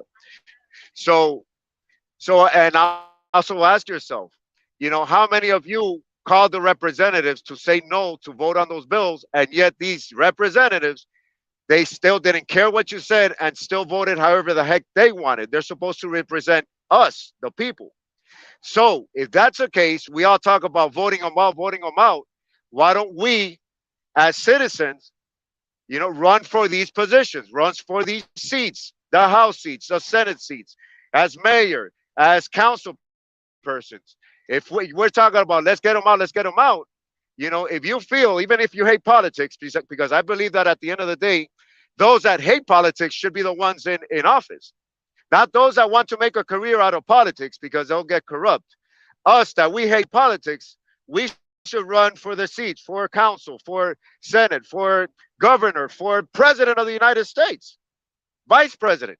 Let's all, you know, get involved. I'm a person that was never involved in politics until 2019. You know, and let's all get involved. I mean, there's even very small seats. There's you know, Republic. I mean, this is not about Democrat or Republican, but there's also um, Central Committee seats. You know, that's even they only meet once a month. Let's start by there. There's many ways that we could all get involved. But I also wanted to say, going back to the Second Amendment, look at history. All countries where they have stripped their weapons, their firearms, have been followed by genocide. Sorry to say, every single country in the past that they stripped their weapons have been followed by genocide. Keep that in mind as Matt talks about, you know, all these bills and everything. So I just wanted to chime in and say that.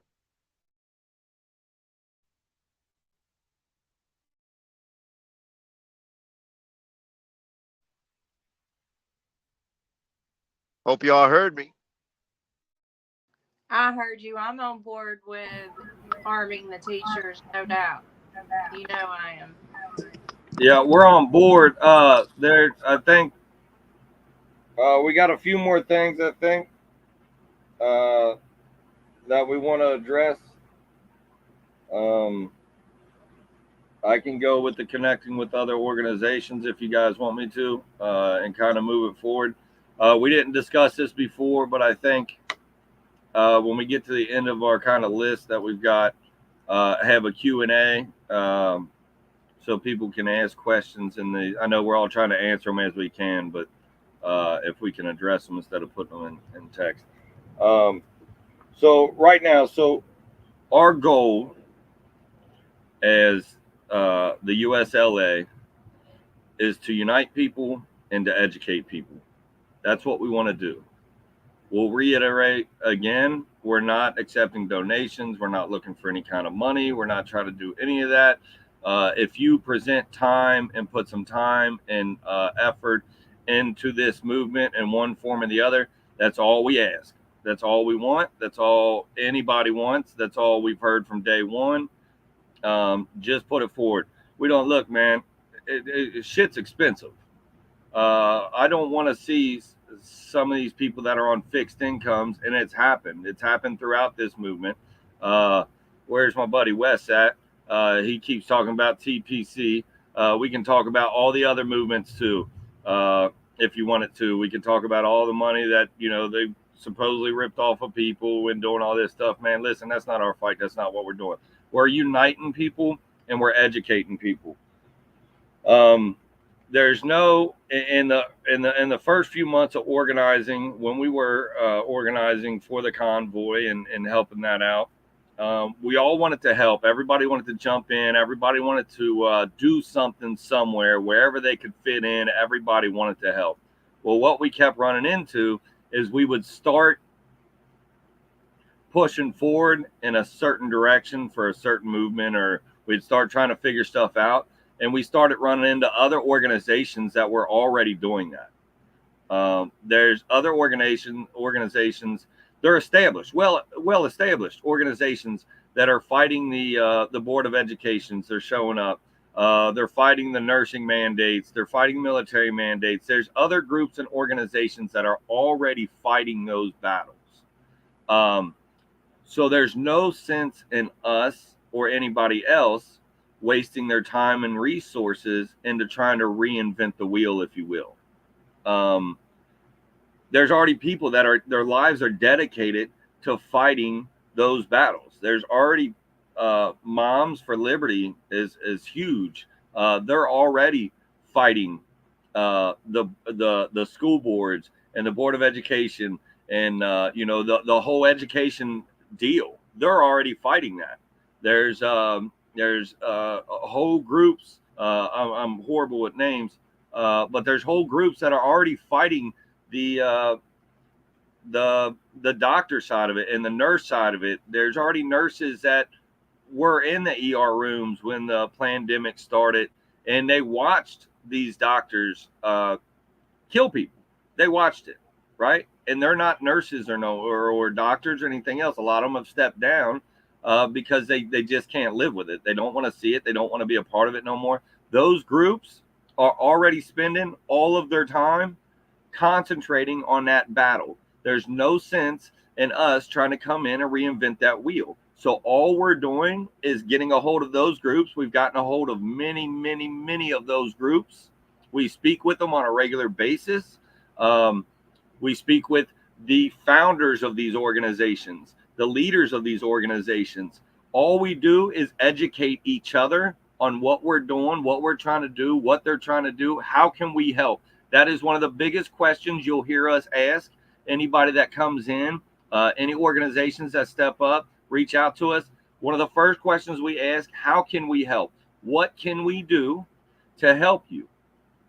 You need us to send out a call of duty or call of whatever the hell Lisa calls that shit all the time. You want us to send that out so we get people to show up to your school board so that you're not showing up with 10 or 20 people? Guess what? We got the people. We know the people, and we're getting bigger every day. So we'll send them people. We'll let them know. Call to action. That's what it is. Pow, got you, Lisa. So the call to action, right? They'll send it out, and we're just connecting people. That's all we're trying to do. We just want to connect people. We want to know where everybody's fight is. We want to know where everybody's battle is. The reason that we changed direction and said, you know what, we're focused on the top of the top is because all of these organizations that are already established that we've talked to, their fight goes to the top. That's who's passing it down. So why are we wasting time with the governor of the state of Kentucky who nobody gives a shit about anyway? He's not even making those calls. He's not doing any of that. He's being forced to. All he's doing is putting his signature on a piece of paper. That's it, right? That's why we switched our focus to go above and beyond the government, any government, and we went straight to the top, and that's where we're focused at. Because there's already people out there that are fighting at state and local levels. Handle your business, do what you got to do. We're trying to unite everybody. That's our purpose. That's our plan. That's our goal. We want unity. We want education, and hopefully soon. This is a huge worldwide movement with many moving parts. They didn't do this to us in the past decade. They've been doing this for decades and decades and decades, over a century, 100 years plus. They've been doing this to us. If you or anybody else thinks that we're going to go out here, drive circles around some buildings, hoot and holler, honk some horn, file some lawsuits, and we're just going to make this shit go away, you're wrong. You're wrong. They already know. They have a 2030 agenda, and they've had it for several years now. That shows you they're planning way far in advance. So everything that's happening now is just a step in their ultimate goal, right? So that's what we're trying to do. We just want to organize. We just want to unite. We want to inform everybody. We want to bring all these existing organizations together, and continue on. So that's what we're doing. That's the that's how we're connecting. That's where we're moving. Again, we're not asking for money from anybody. We don't need no money. We don't need no money. I mean, I could use some money if you just want to send a dude, you know what I mean, $100 or something just on GP. I would love to have it because shit's expensive. But we are not accepting any kind of money at all for our movement, for our organization, for what we're trying to do. We don't want your money. We want your attention. We want your education. That's it. We don't know everything. You know stuff that we don't know. Enlighten us, please. Let us know. Give us information that we don't know so that we can pass it on to these other organizations around the world that we're working with. That's what we want to do. I do want to drop in real quick. In Canada, there's a guy walking. Most of you guys probably know who he is. His name is James Top. He's walking across the country of Canada. He is scheduled to arrive in Ottawa on the 30th of June. Their Independence Day is July 1st. Please look that up. There's links in our groups. I have a feeling Tanya's going to drop a link in this chat. But check it out, man. They're not done up there. They're not laying down up there. They're still doing their thing. Every country in this world right now is still doing their thing. Just because the media is shutting it down and not letting it out there, that's why we had to take a different approach and go to different platforms and kind of expand our horizon, because they're shutting us down. But check out James Top. I believe he's an ex-RCMP officer. He resigned due to all of this. You guys possibly may have seen the speech that he gave when he stepped down. Check him out, man. James Top. I just want to give that guy recognition, because he's doing his part. And there's a lot of people up north that are behind him, and we're just not hearing about it because the news isn't telling us. But again, that's why we've reached out and made these lines of communications with other organizers in other countries, so that we know what they're doing, and we can keep it going on. Share that, please. Let everyone know in the United States what this man is doing. It's amazing. Yeah. Send it out. Spread it out. Spread it. Put this information. Listen, when we put information out there, do due diligence. Check it out. Check it, look into it, see what it's about, see if it's full of shit, whatever. Do your own research. But when you're confirmed and you're satisfied in your head that the information that you checked into is legit, spread it. Send it to everybody you know. Send it out there. Make people aware of it.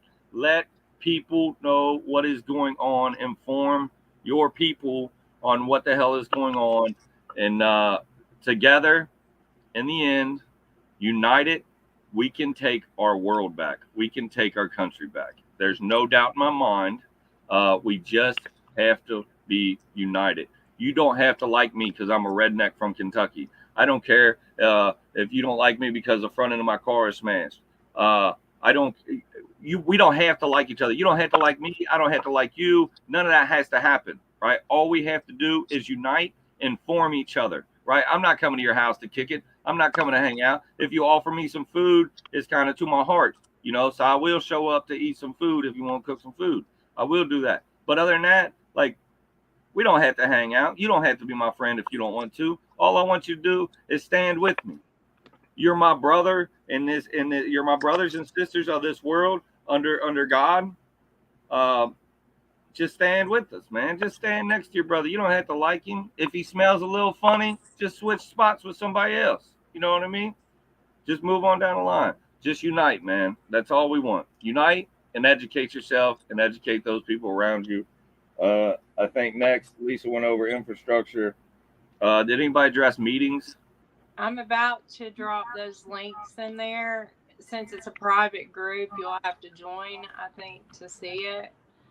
But it's on our page. It's Canada Marches, James Top. All right. So, Roberto or Tanya, do you want to just kind of brush up with the meetings we have throughout the week? We have a international meeting on Wednesday. You guys, again, they're pay more attention to that. I'll let Roberto talk more about that, since he does most of the information on there. I've studied it, but since he runs those meetings, I'll let him talk about it. Yeah, hopefully I don't have reception problems, and I apologize with the reception issue. I mean, we're kind of like a little behind schedule, so we can't stop the truck. But yeah, before I get into the meetings, I just wanted to touch on a couple of things that I believe are important. One of them being one. Tommy, Do you hear me? Okay. no, you're echoing. Oh, Tommy, mute. Oh shit. So I was just looking in it. Hey, somebody said Reba, I think, said something about holding hands, just doing a line across the United States where everybody holds hands.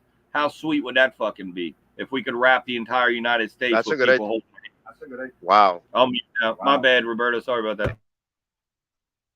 Nah, no problem, no problem. I just wanted to add, and since since this is the first, the first live that we're doing, because mainstream media will put the narrative that this is a white supremacist, racist, and all that crap that they talk about. I could tell you from the first moment I was over there in Hagerstown. Obviously, I'm not white. I'm a Latino. I saw all walks of life over there. I saw all walks of life over there, and we were welcomed with open arms. So all that crap about uh, white supremacy and all that stuff, that's not the case. Everybody was fed. I saw, met all walks of life there, all religions. I'll openly say I'm borderline atheist. I would say I'm an agnostic, and I'm still welcomed with open arms. And Lisa, I remember when we were in the back 40 that you gave a speech up there that Brian brought you up.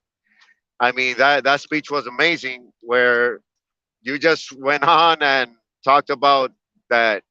Everybody's welcome with open arms. All types of religions. Doesn't matter if you're atheist. Doesn't matter if you're Christian. Doesn't matter if you're Muslim. Um, they that's what it's all about. It's about uniting, and it's about, doesn't matter. This is the only way we're gonna win here. And like Tommy says, it's not about, overthrowing the government. We're all about restoring the Constitution, restoring freedom, and our inalienable rights.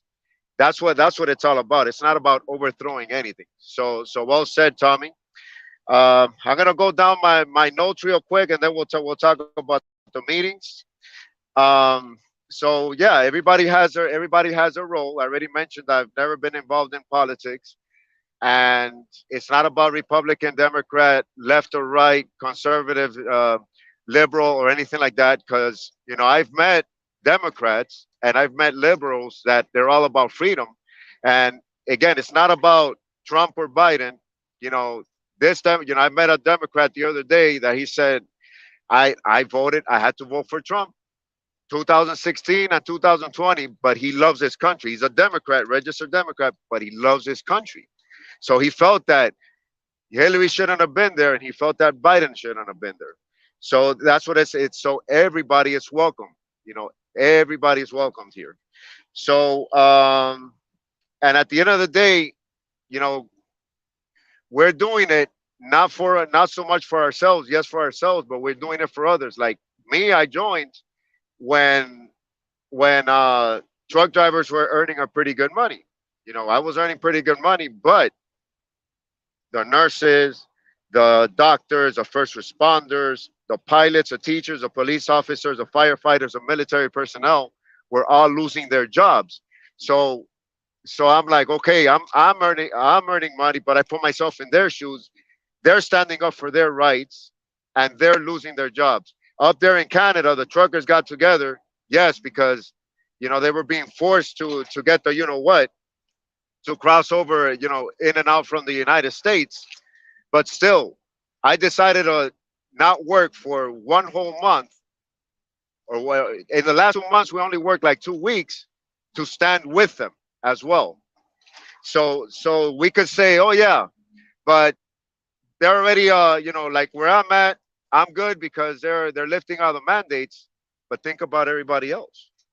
Think about those that in California, in New York, where all the mandates are still strong.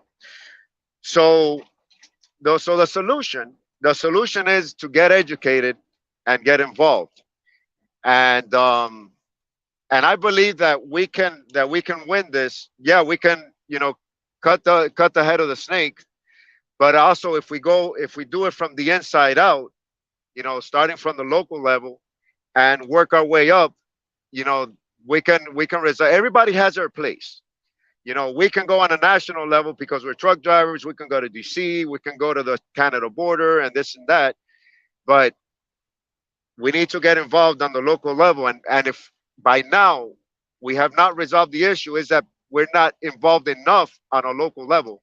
Because I always say that at the end of the day, Congress is made up of 535 cabinet members, 100 senators, two senators from each state, and a total of 435 House representatives, each state having different numbers of representatives. Like for example, California has 53, so they're huge. Texas is the second in place, has 36. Florida and New York are tied in third place with 27, etc. So there's bills, for example, HR, and again, we don't want to fire hose you guys and overwhelm you guys. There's that HR 46, which is the committee or the commission that Biden put together, for the Emergencies Act. Paul Gosar from Arizona, he filed a petition number 12, to do away with it and discharge that committee. And we need 218 votes, I think it is. It's half of the 435. Yeah, we need 218 votes. So far, we've only had 89 votes. So those are things that we all need to get involved with, call our representatives, etc. So let's see. So another thing we can do. I'm calling on all the truck drivers. You know, we don't. Everybody talks about, oh yeah, let's do a whole nationwide, um, what you call it when you stop, huh? Shutdown. Yeah, whole nationwide shutdown. Okay, we could do a shutdown for 1 2 weeks. 2 weeks later, everybody's gonna start going back to work.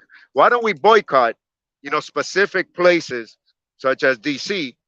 Because us truck drivers go into DC and they throw eggs at us and they say, "Oh, we don't want you here. We don't want you here." Oh, you don't want us here? Okay, we won't go in there. Why don't we all get together and boycott DC or boycott Oakland, California, or boycott all of California? Let's all stop delivering there. We keep earning our money because we're delivering it to all these places that are pro freedom, but we're boycotting that, and then we send the message that way. So I'm calling out all our truck drivers to boycott all these places. So let's go to the meetings. So obviously we have our lives. For example, I have my live on YouTube and Rumble. If you look for B75 Trucking, make sure you subscribe and check out all the videos that I have there. They're pretty informative. Okay, Lisa has her channel. I think it's Lisa the Mayor, and but try to go to Rumble because we have to get out of all these censorship platforms, such as YT and FB and Zoom and all that stuff. So make sure you subscribe to B75 Trucking. Make sure you subscribe to Lisa the Mayor.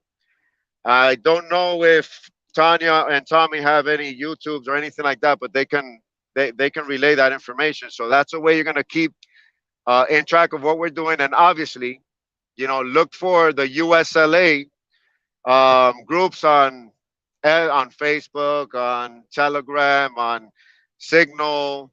I think Lisa can tell you a little more, about all the channels where we're at. So that's how you're going to keep in touch of what we're doing. And again, this is all about education. So every Wednesday, we have an international call, okay, on an app called Jitsi, JITSI. If you're on mobile, you could download Jitsi Meet, like meet, like me and you meet, right? JITSI Meet. That's the name of the app on mobile. And you can also go on. Go ahead, Tanya. Meet.jitsi, which it's MEET.JIT.SI.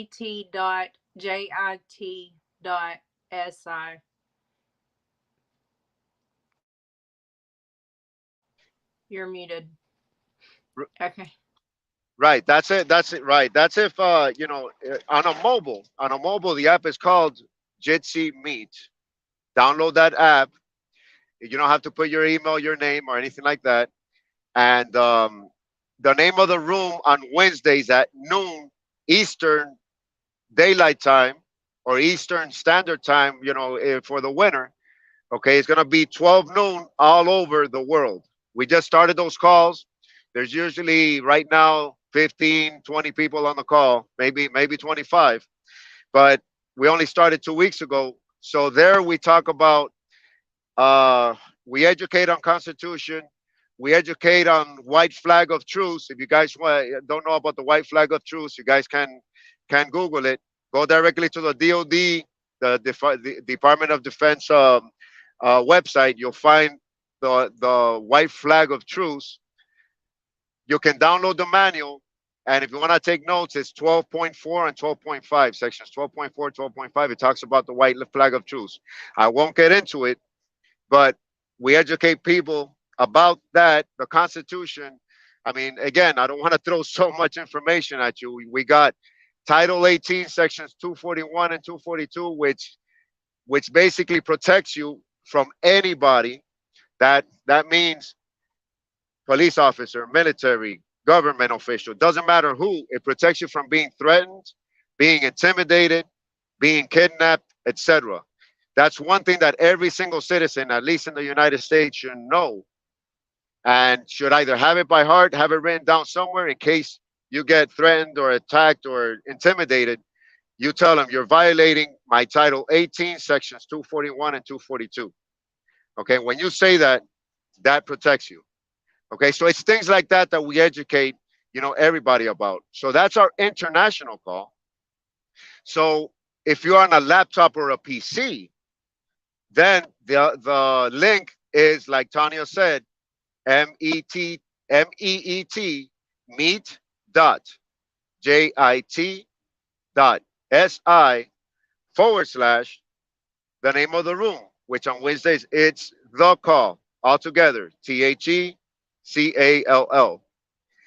Mondays we get together on a state on a state level, you could say, and the name of the rooms on Mondays at 12 o'clock your time, whatever time you're at, whether it's Eastern, like Florida, Georgia, South Carolina, etc., whether it's Central Time, like Texas, even though Texas has Central and Mountain.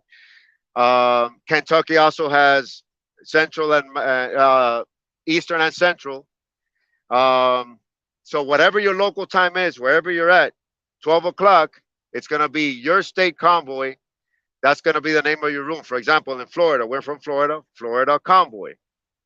If you're from Texas, Texas Convoy, all together. If you're from North Dakota, North Dakota Convoy, all together. If nobody has started your room in your state, you can start it yourself. So other than that, we're gonna try to do lives. We're gonna set dates.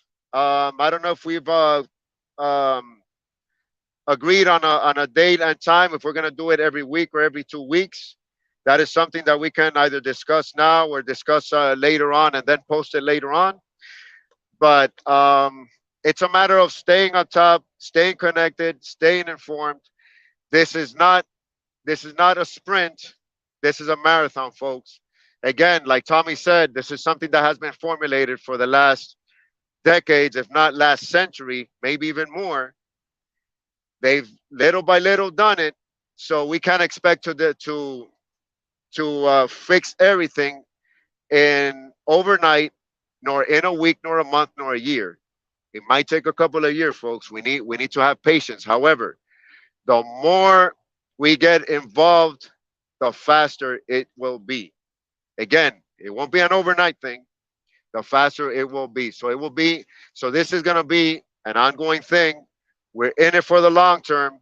We're working on structuring our USLA so that it can be for the long term. So it's not a fly by night. We've learned our lessons from the previous groups, like the People's Convoy, like the American Freedom Convoy, like the Ottawa Convoy.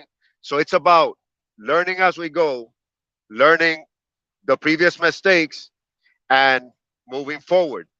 So that's what we need to focus on. Focus on the now. There's so many, we're getting attacked and we're getting fire hosed from so many different angles. It's almost like if they press the pedal to the metal, hammer down like the truckers say, and they're throwing all these things at us to overwhelm us. So it's a matter of getting involved, folks. Stay connected, stay informed. And with that, whoever wants to take the lead right now, I don't know if I missed anything. You guys can take the lead. Thank you all for listening to me. And whoever wants to take the floor right now, I yield the floor. So I'm just going to review everything that we've talked about. Real quick, I think we've covered a lot. By the way, sorry to interject. Sorry to interject. Thank you for the trolls. The trolls keep sending those messages because it pushes the algorithm to so that this group and this these lives go to more people. Thank you, trolls. We love you. We love you. Hey, we love our haters, man. Hey, listen, if I didn't have haters, I wouldn't know if I was doing it right. You know what I mean? So, like, I appreciate you, Wes. I love you, man. Thanks for keeping me going. Thanks for keeping me strong.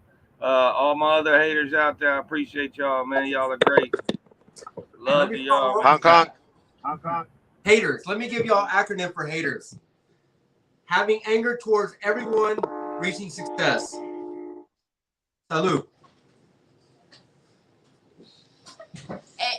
Y'all, we just love Wes. Wes is an interesting character. So Wes at times can be that way, and at times Wes will say things like, you're like, well, okay, which Wes is not really on his side. Wes is kind of floats in between, and I don't even try to figure Wes, but I love Wes. Wes just makes it so interesting, and at times he's very complimentary, and at times he's questionable, but I don't believe he's entirely a troll. We just love our trolls. We love Wes, and we love the rest of any of the other trolls. That's what it is on my channel. I don't kick anybody off. I have people that get keys that get stuck on their keyboard from soda or something. We learn letters for the day like H and 5 and the color blue. So we just love them. Okay. Yeah, thanks to Wes, no offense, are you bipolar?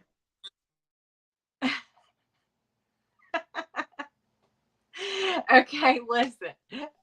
I'm kidding. I know you are. Honk that horn again. So going back, you ready?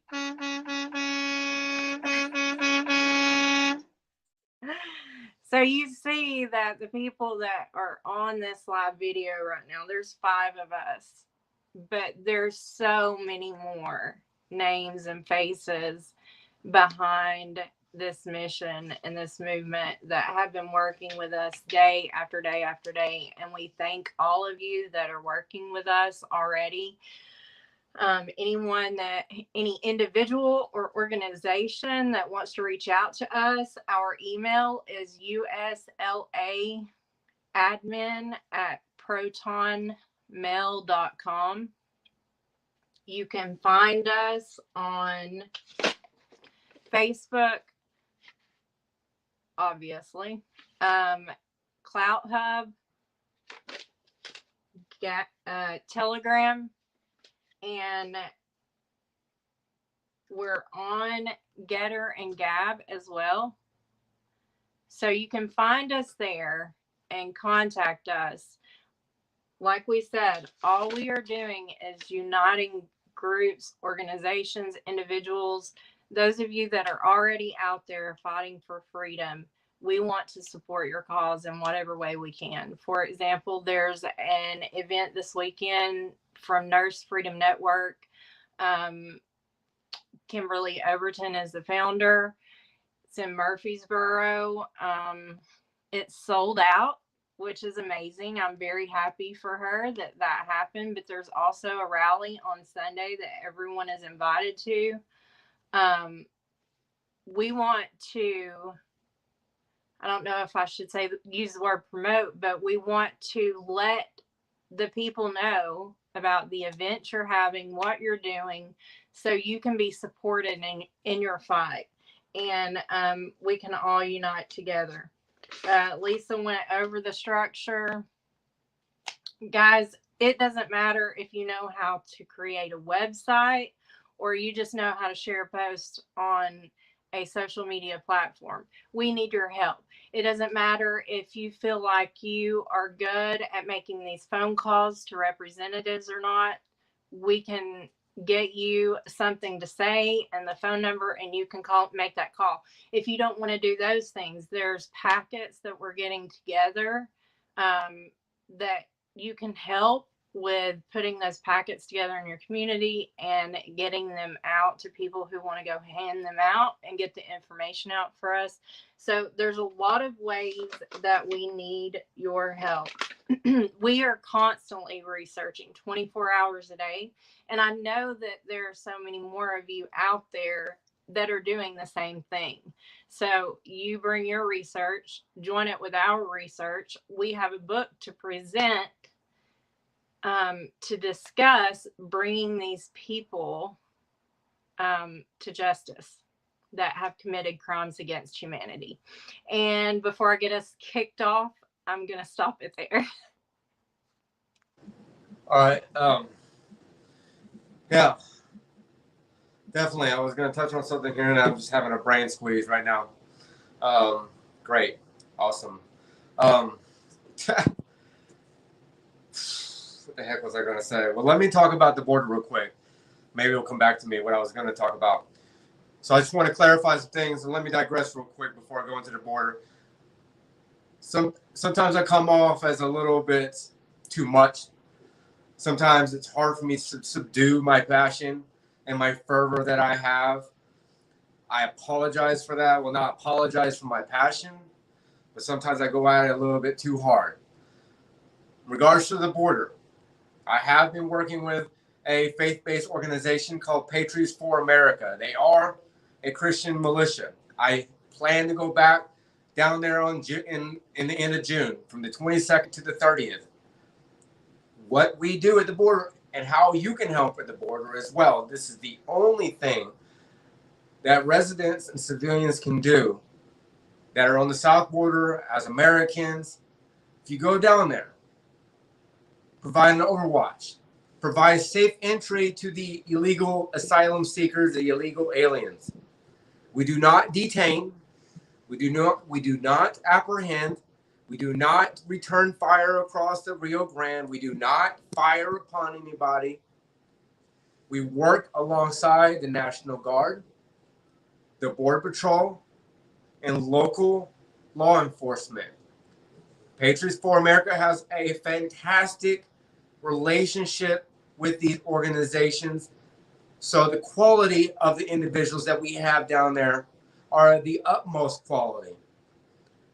We work down there on they work down there on rotations every single month. They've been doing this for about 9 months now, for 7 to 10 days out of the month. They take time out of their job for making money.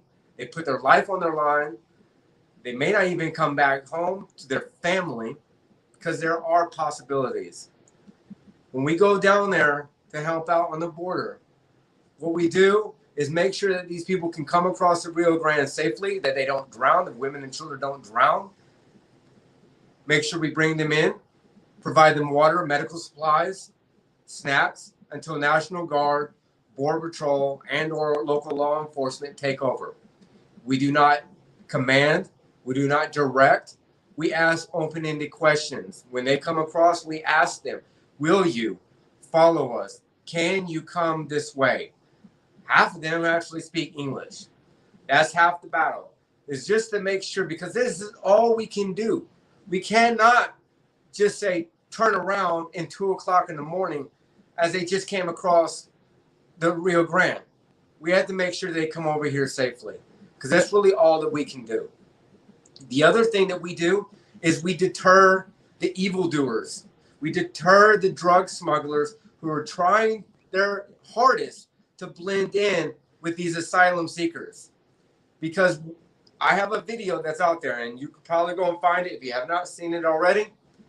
The drug smugglers are in a small little bandit group of 3 to 5 individuals usually, and they wait for these asylum seekers to start crossing the river. And then they blend in with these asylum seekers to peddle their drugs or to smuggle humans across the border, across the Rio Grande. By simply providing a presence at the border, we deter them from coming across, which deters and stops the drugs from coming in, which is very, very critical. Yes, we have a problem with illegal entry. That is something we have to work on as a country to be able to reform those immigration laws. That's something else. Okay, but we do not want these drugs to come into this country because it is killing our children. It is killing our people, right? National Guard cannot go into the thick in the Rio Grande. They are ordered to not go to the banks. They have to be 50 yards at least from the bank.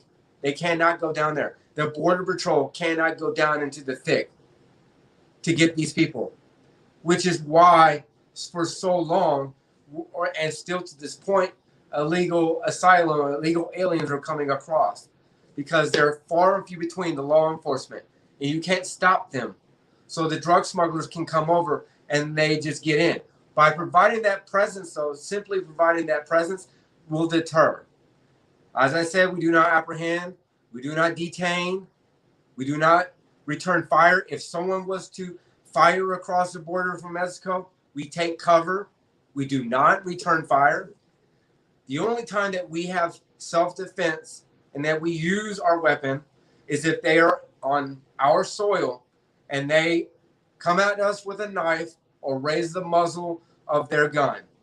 Then it is our duty to defend ourselves and defend our country. How often does that happen? It does not happen very often, but there is that possibility, and we have to have that's awareness. They are not showing this on the mainstream media. That's why it's up to you and I, unfortunately, the everyday person, to go down there and take video, see what's going on, and then raise awareness. So if you're in the southern border area and you're curious and want to know, I mean, I went down there. I really didn't think that I was actually going to see any activity. And the very first night, I experienced 2 cousins that were smuggled across the border by coyotes. The drugs were not smuggled, but these 2 cousins were. The girl was 19 years old, and bear with me. This is going to get a little hard and a little bit of graphic. She's 19 years old. He is 20. They came from Colombia. She was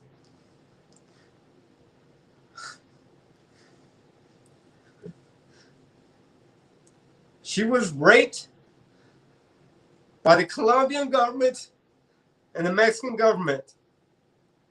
This is not made up.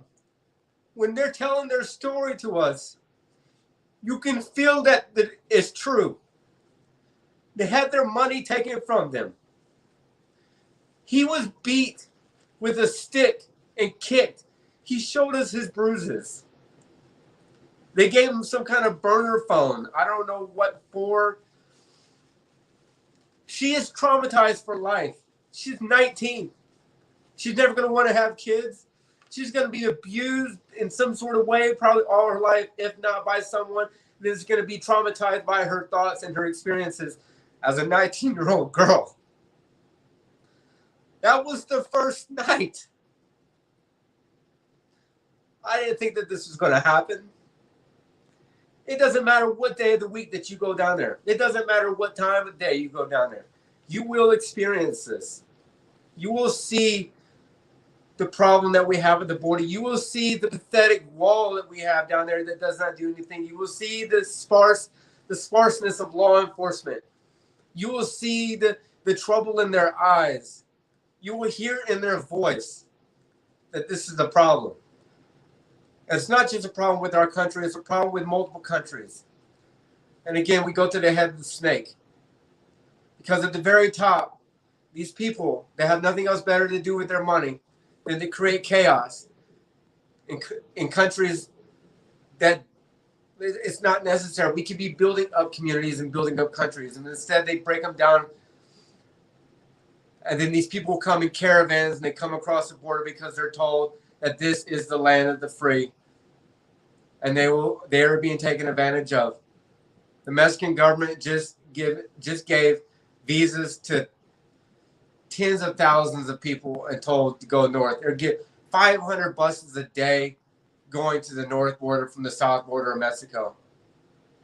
These people are abused, beaten, raped, and left out to dry with no care whatsoever by the people that should be caring about us. So that's why it's up to you and I to raise awareness and to go down there and help out. There's not really much of a solution in regards to the illegal entry. But we have to try to come together with our minds and see how we can use this unforeseen circumstance to our advantage. We have to provide love and kindness for these people who are being exploited. They're being exploited. They are. For a bigger purpose. They don't care about those people. They're being exploited. People that want the borders closed and the laws followed, it's not because we're bad people. It's because those people are being exploited and abused and traumatized, and those children traumatized. This is to save them.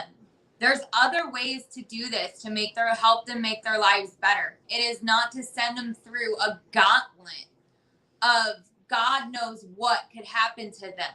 They're being exploited, and that is the belief. And that is the knowledge of it. They're being exploited. It's not because anyone's racist or doesn't want anyone coming to this country. Yeah, Roberto.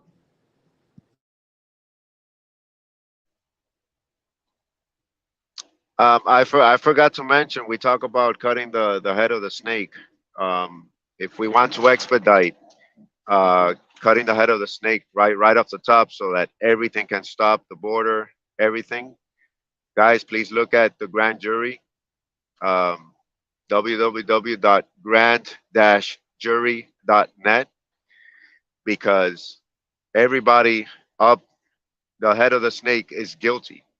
And if enough of us stand up and push this grand jury, mind you, just look into it. That's again, I'm dropping that, www.grand-jury.net, because if we push that, we can impeach, cut the head of the snake, and stand up as people, because at the end of the day, this is our country. We can hold our own trial, our own jury, hold everybody accountable, because this is not gonna last till 2024, folks. 2022 is good. Hopefully, things are looking good for this year, the end of this year, beginning of next year. You never know with these election things what's gonna go on, but you know, uh, Matt, you can count on me. Let's set up a day. I'll make sure I head down there and meet up with this group. In the meantime, but we need to get on that grand jury, spread it out, watch it. It's extensive, but it's very well worth it. Everybody, everybody binge watches. What's that karate thing from the Karate Kid? Everybody binge watches this, binge watches that, and spends hundreds of hours binge watching. Okay, I think that you can set aside 25 hours, 30 hours, and binge watch the grand jury. I think that that is the key right now. That it's ready, the evidence is there. It's up to us, we the people, you guys, the people, we the people, everybody, we all, to push that grand jury and start cutting the heads of the snakes. And again, I'm not pushing violence. We're going to do it lawfully, 100% lawfully, and 100% peacefully. And I believe if we push that and we start protecting our borders while that's happening, okay, I think that we could cut the head of the snake, like Tommy's talking about. I just forgot to mention about the grand jury. Again, I guess I can drop it in the chat, or I don't know, Tanya, if you already did. I'll go ahead and drop it in the chat. Thank you. It's in there. Sorry, Tanya. I want to follow up with Roberto. But we do not promote, we do not encourage violence. No, that is not the solution. With that being said, we will defend life, liberty, and the pursuit of happiness. If it comes knocking on our front door, we will stand up and we will not shy away from a fight in self-defense. But we will not promote or encourage violence as a solution. First off, we have to be lawful, abiding, not just by the laws of the land, but the law of my law that I go by, my commandments that I go by. That's what we have to go by, lawfully and legally. But we will defend our land if it comes knocking at our door. But we are trying everything we can do right now to stop that from happening, because nobody wants or needs or deserves bloodshed in this land. It's got to stop. All the manipulation and deceitfulness and dishonesty, that does not fall in line with being a loving, compassionate, and understanding individual. That's on the other side. That's why we say that this is a fight between good versus evil. The evil wants to manipulate. They want to be dishonest. They want to be deceitful. And they want to put that pretty image in front to distract you. We are taking that veil off and showing you what is really going on. The real hard truth that sometimes it's hard to swallow. It's like you haven't drank water in 3 days and you're trying to swallow some food on that third day and you can't because you're choking and you need water. That's what this is like. Okay? So just bear with us. Patience is an expression of understanding. This will not happen overnight. This may take my kids that haven't even been born yet to actually continue the fight. It's a very well possibility. That being said, Tanya? Responding to what you just said about our kids, our ancestors, grandparents, parents, grandparents, great-grandparents fought for our freedom. And you guys touched on it a little bit in your personal bios that you gave or whatever. But I was so busy raising my son and trying to finish school, to take care of him and have a career and everything. I was caught sleeping. I knew something was wrong, but I couldn't figure out what it was. So just to add to what you're saying, our generation, I think a lot had been caught sleeping. We were living off the freedom that our parents and grandparents and great-grandparents and whoever else, all the generations fought for. And so we're at a place where we're having to fight for our freedom and fight for our children's freedom. And hopefully we are making a plan, something that they can continue on with, to continue having their liberty for their children and the generations to come. Matt, thank you for going to the border and sharing your experience. I get choked up. I really can't even talk about it right now because of my own personal experience. But I know it's hard to see those kinds of things, and we all know that they're going on. So thank you for giving us some information on how we can help in that specific situation.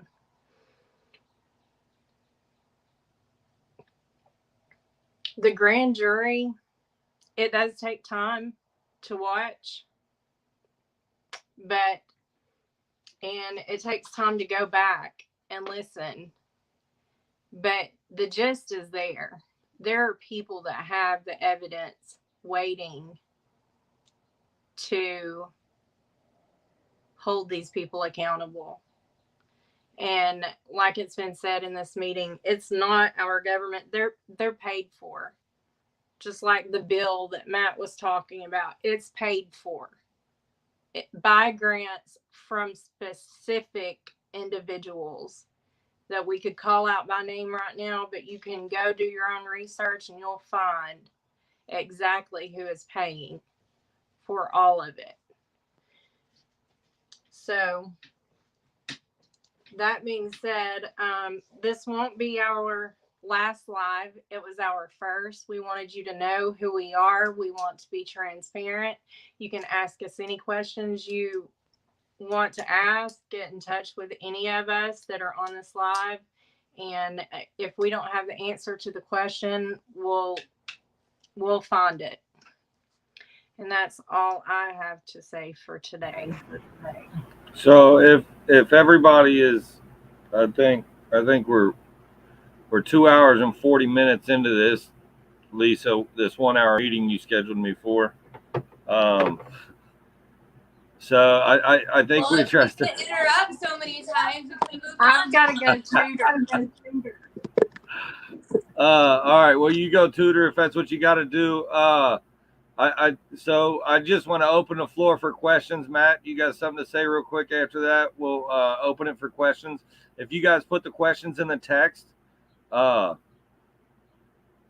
if we can just leave all the commenting and all the conversation that's going on now, with the exception of Wes, buddy, you can keep talking.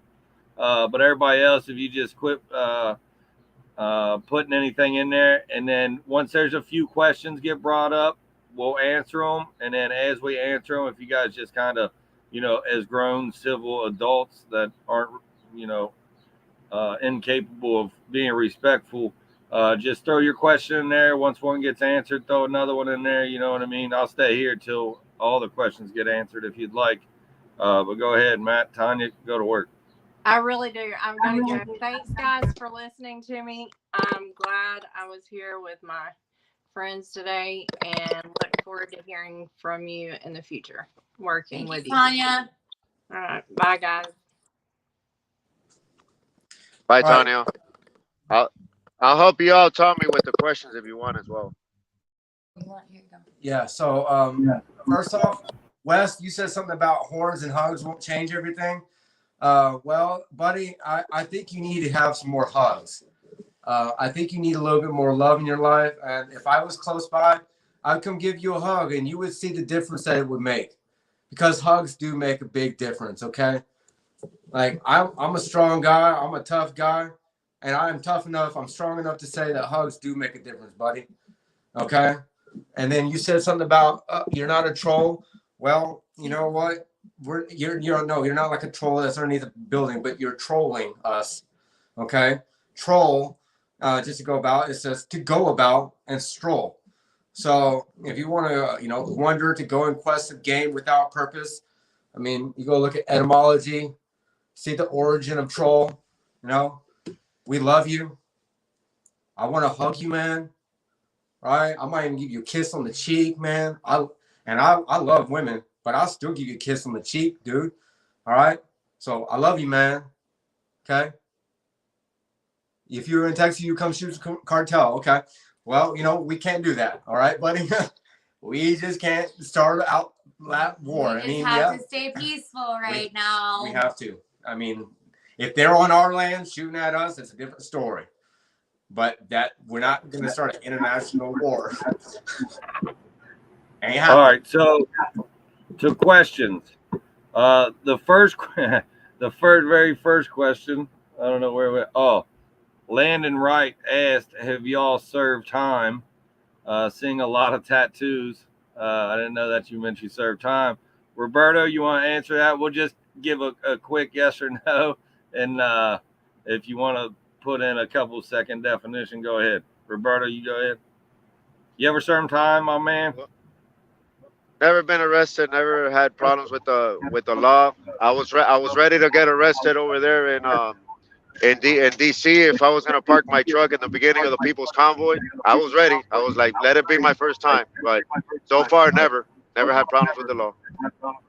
Good deal, Matt. What about you, my friend? Oh yeah, I'm not. And you guys don't have to answer, but I'm not ashamed. I've been in trouble in my past. I've gone to jail a couple times. I fought the legal system really hard way. I pleaded my innocence for in one case, a DWI case. I'll just talk about real quick. I pleaded my innocence for an entire year. I had to take a Greyhound bus every single month to go down to court just so they could reset my trial date. I had to contact a bail bondsman every Thursday for an entire year until at the end of that, they dismissed it for insufficient evidence because they had nothing on me. All the way up to that very last day, they tried to find me guilty, and I kept claiming my innocence. I fought the legal system.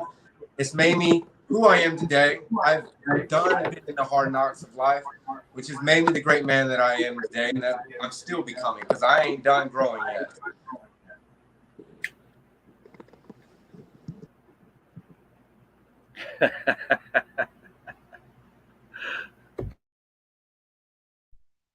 All right. You want to go back and forth? Let's see. We have Ronald. He asks, why won't anybody look at the 2020 election if we have the evidence? Like we said, everybody has their niche, and there is a group looking into that. And we go back to the same thing. It's going to take a grand jury because if the Supreme Court ain't going to do anything about it, it's up to we the people to put up a grand jury and present the evidence on live TV, on live streaming, or whatever it takes to push that. So, thank you for your question, Ronald. all right. So we're not accused later of me not answering questions. Lisa can answer if she wants. I have Google me, Tommy Weber, Burlington, Kentucky. That's all I'll tell you. I've been to prison several times. I've got many felonies. I told you guys I came from the depths of hell. I've been to the bottom. I've been through drug addiction. I've lived on the streets. I've been under bridges. But at this point in my life right now, I'm currently sitting in my 33-foot camper. I have a car sitting outside. I've got side by side, all hard worked, honest, earned money. I got my CDL while I was in prison. I've been driving since I got out. I was in Ohio State Department of Rehabilitation and Corrections for several years. It wasn't my first run-in with the law. It was the last run-in that I'll have with the law for sure. I have bounced back. I've got custody of my 2 kids. Life is great. So yeah, I do have a background. Like I said, if you want to learn, I'm very, very, very easy to find. Google it. Just Google my name, Tommy Weber. Just Google it. I'm from Kentucky, Burlington, Kentucky. You'll find me very, very easily. I think you can pay to get my background, or maybe you know somebody, whatever. I don't have no crazy sex cases. I ain't never fucked with no kids or nothing like that. But I did live a very dumbass life. I grew up with the wrong influencers in my life. And, I took about the hardest path you can take in life. But like I said, at this point, I'm proud of my life. I drive a truck coast to coast. I've got custody of my 2 kids. I've got a credit score to be very proud of. I've got money in the bank. My life is great. I own stuff.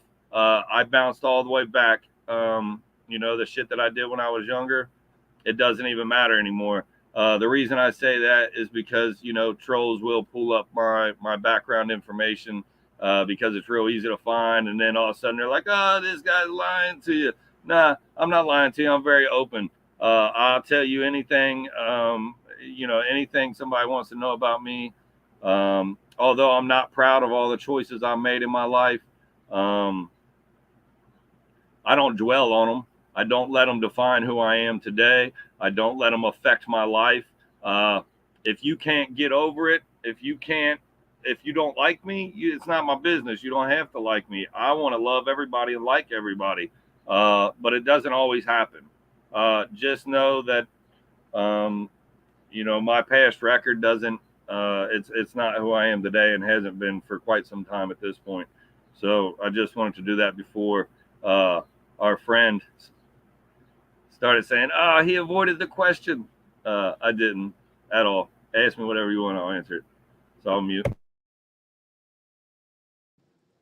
Guess that just leaves me. So,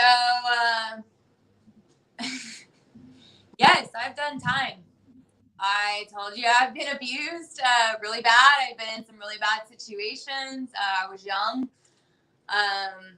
When someone's beating you every day and you're full of drugs, you make some really bad freaking choices. And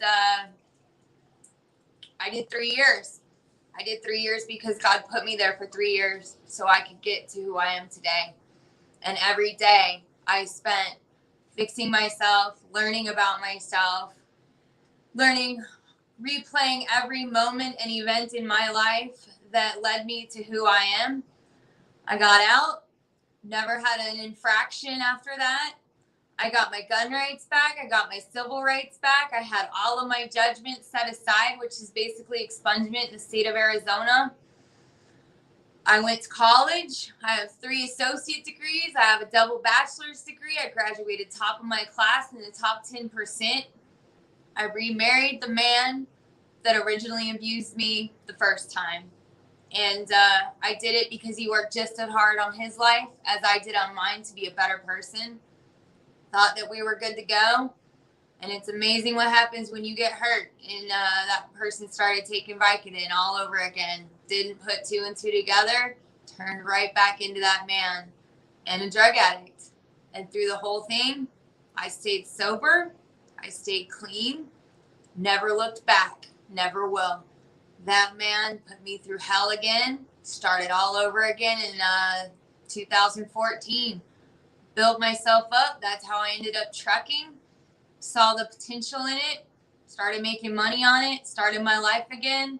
And in 5 years, I went from one truck and a 27-foot RV that I was living in, trying to keep going, to 2 trucks, 2 trailers, 10 acres, and a big house in Midland, Texas. So I know that everything I've been through has prepared me for this day.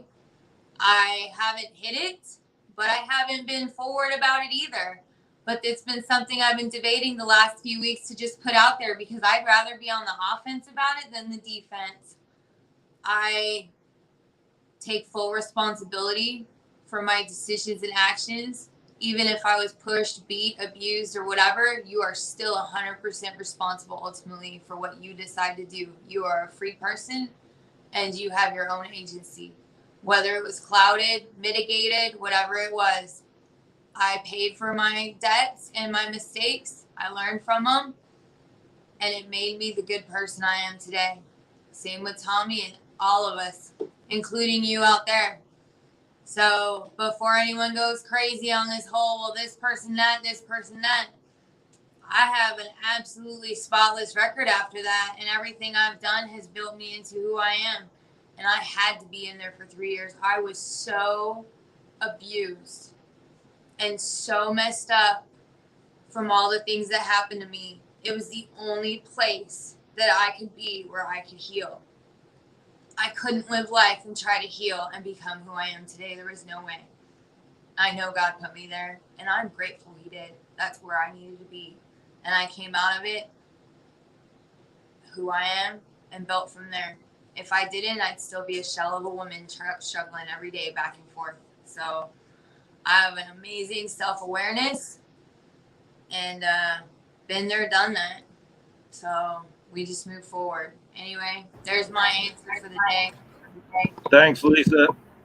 So there's a question on here from Michael Russell. It says, are you going to support the July 4th protest? Listen, we support every American doing what they feel is right in their heart, period. Right?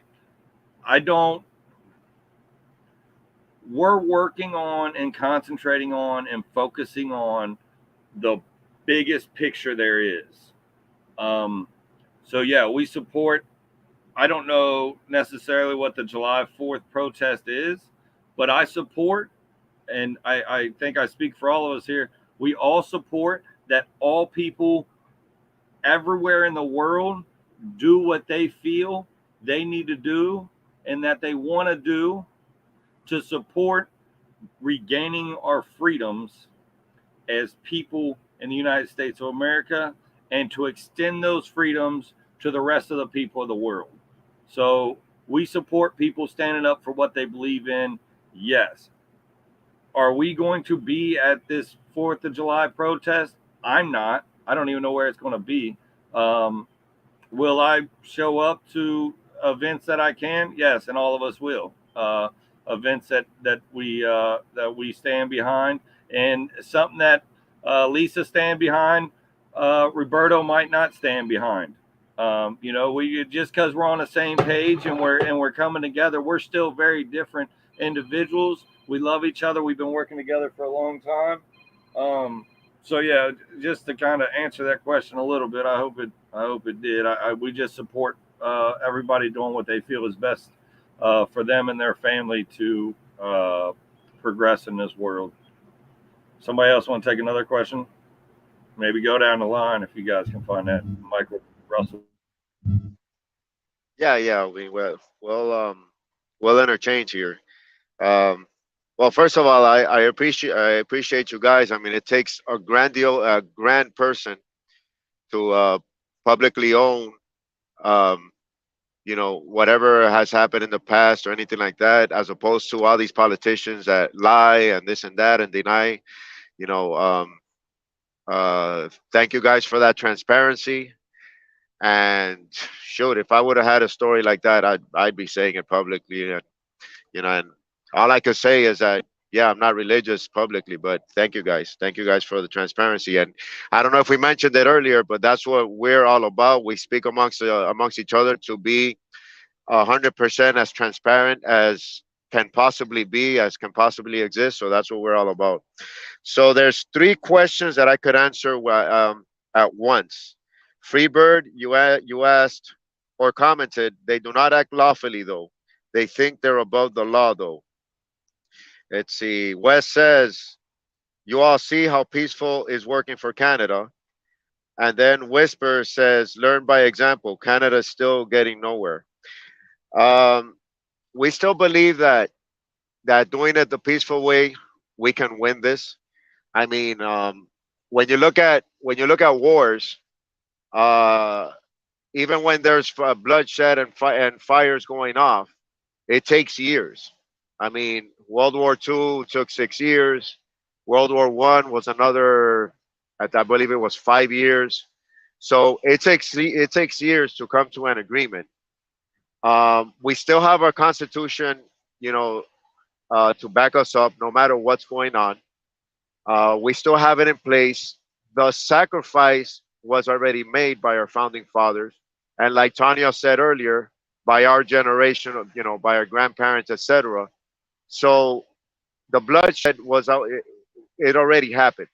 It's just up to us at this point. We still can turn this thing around, but folks, be patient. It's gonna take time. Okay, we fixed it. We fix here. Canada will be fixed, and most other countries will be fixed. So we support Canadians. We support our brothers and sisters as well. But we need to solidify here before we can help. You know, Anywhere else. We can still do it peacefully, folks. By Martin Luther King did it 100% peacefully. Mahatma Gandhi did it 100% peacefully. He helped free his nation from the British rule 100% peacefully. Yeah, it took him a couple of times going to jail. Yeah, it took a couple of his fallen soldiers. Yeah, it took a couple of times for him going on a hunger strike. But folks, we're at a point here that we all take for granted that we can still do it peacefully, folks. Wes, just to answer your question, what's the end goals of USLA? Our end goals are simple. We want the elite out of everybody's lives, and we want to live our lives as free and as true as we can. That's it. Period. We want to be a free people like our God-given rights entitle us to, and the Constitution very clearly says we deserve. That's our end goal. That's it. And we're not going to stop until we get that done.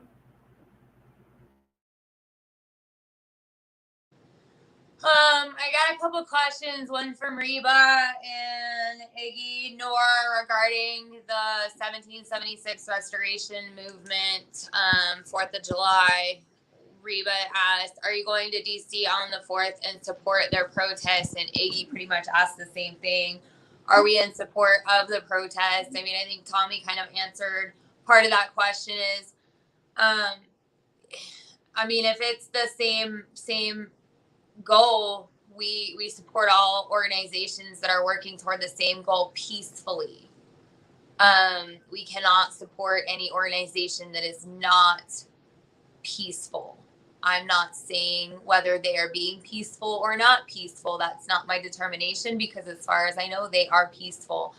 As far as I know, I don't know any of us specifically are going to the 4th of July protest in DC. I do know of some people that are going to that.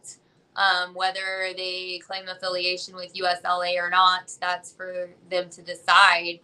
That's kind of where we're at with that. We are trying to unite organizations who are like-minded under peace together so that we can have the head count, because when you go into the psychological understanding of all this, we are individualists. We believe in individual rights. We believe that they are either our God-given individual rights or they are our natural individual rights, depending on what your belief system is. Those rights cannot be taken by any person, any government. They cannot be given by government. They cannot be given by people. They are already there. They do not go anywhere. They come when you are born into this world. That is what you have automatically. When you believe in individual rights, you have a very individualist mentality. That is why a lot of people say People that believe individual rights have a hard time uniting. We do unite, but we do believe in those individual rights, which gives us that individual mindset. When you look at the other side that believes the opposite, which is a collectivism, you have people in the mindset that believe a person is only as strong or important as its collective goal. So if the person does not fit the collectivism goal, they are considered negligible, gone out of that collectivism. That's what you have in countries like China. So when you have that mindset where the end justifies the means, and a collective mindset of you have hundreds of thousands of people and they all fit into that one collective, you are able to shift people left and right very easily. I don't mean left and right politically. I just mean from one side to the other very easily, because they all have that same mindset. That's why it's a difficult thing. That's why it's difficult to take all of us with that belief system of the individual rights and shift us from one side to the other quickly. That's why we're working on uniting with each other, because we all have different ideas and we believe in the importance of having different ideas. So we support the cause, as long as it's peaceful. I think I can speak for us in that way, because that is what we're working on, is uniting and collaborating with peaceful organizations that have similar causes. But we're still on we're on a different level up there with, gotta get, the people at the top, the world elitists. They do not believe in individualism at all. They are trying to take that from you. So we are going from the top down. Hope that answered your guys' questions.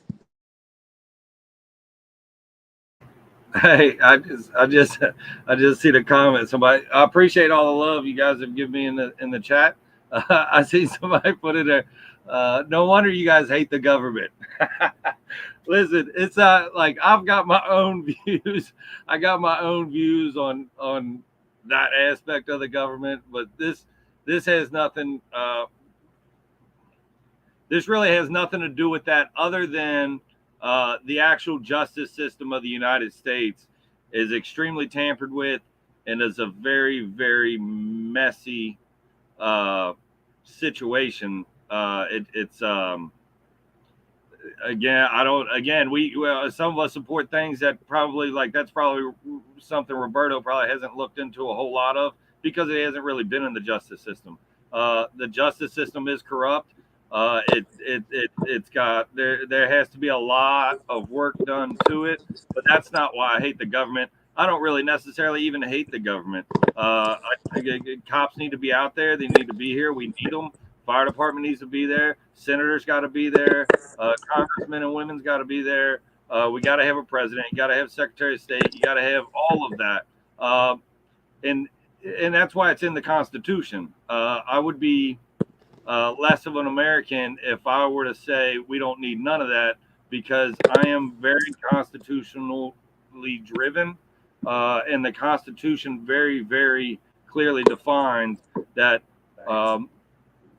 we make this work because we have those government entities in place, and we have those representatives, although they're not representing us. That's the problem. They're not representing us. They're being bought, and they're doing what they're told to be doing. All they're doing, they're literally just signatures. That's all any of these elected officials are. They're signatures. They don't make decisions. They don't make choices. They'll come out in front of you and tell you a whole bunch of stuff, and how they're going to make stuff great, and they're going to take whatever to the higher courts or whatever the hell they do. But at the end of the day, they're just a signature, and they can't do anything anyway, man. The power is too great for a governor to try to take on. I mean, he loses his job in his life. We see people get suicided all the time that take on the elite. It happens. And when you're on that kind of platform, you're a governor or a senator or something like that, and you take on the elite. We've seen what happens. Shout out to old Hillary Clinton. She does some shit. But we don't really hate the government, man. I don't. I have my own views about them, but nah. But that was funny. I seen that. Let me just add to that really quick. If anything, when you live that life, you understand the shortcomings of it, the corruption within it. When you're not following the law, yeah, you tend to not like authoritative people. When you are following the law, like we are now and have been for a while, you understand, you know, the exploitations of people that are stuck in bad situations. You understand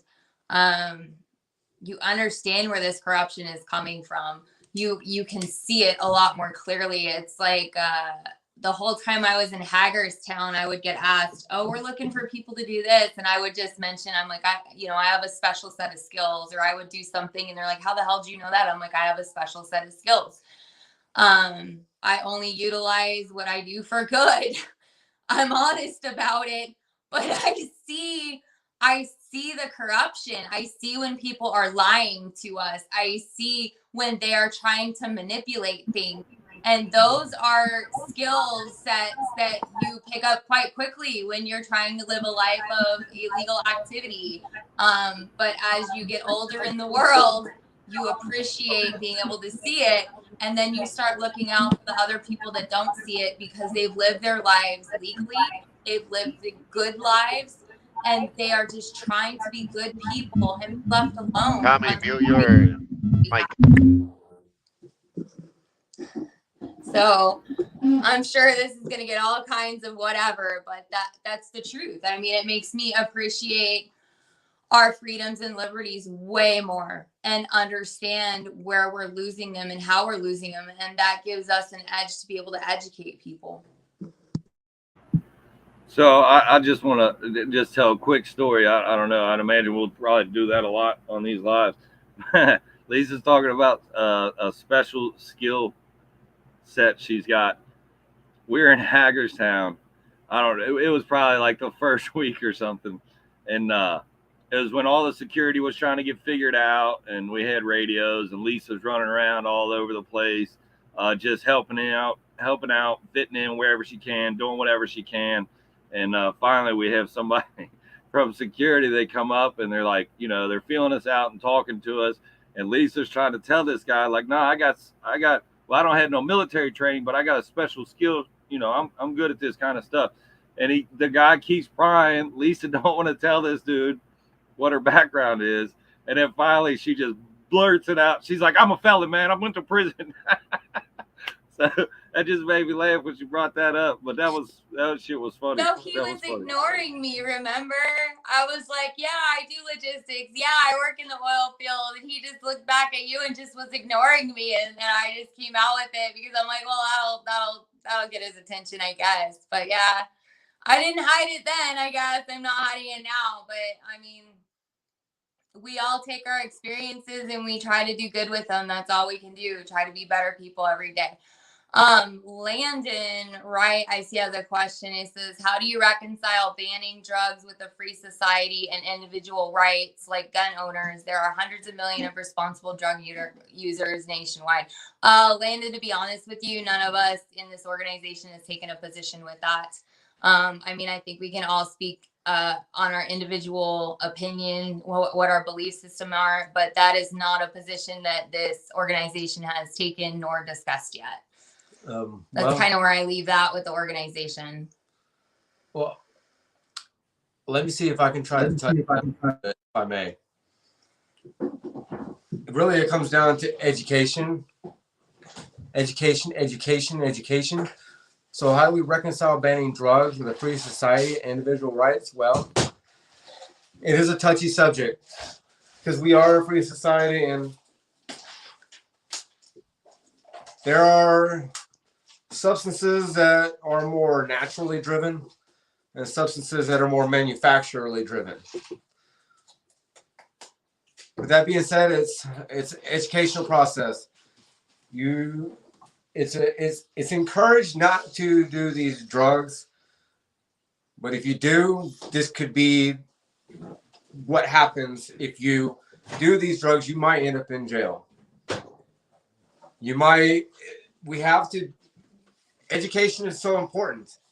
Instead of educating, they just quick to ban, quick to give you time out, quick to put you in jail, especially for the small offenses like cannabis use. So it is something that we would have to really look at. It is a really touchy subject.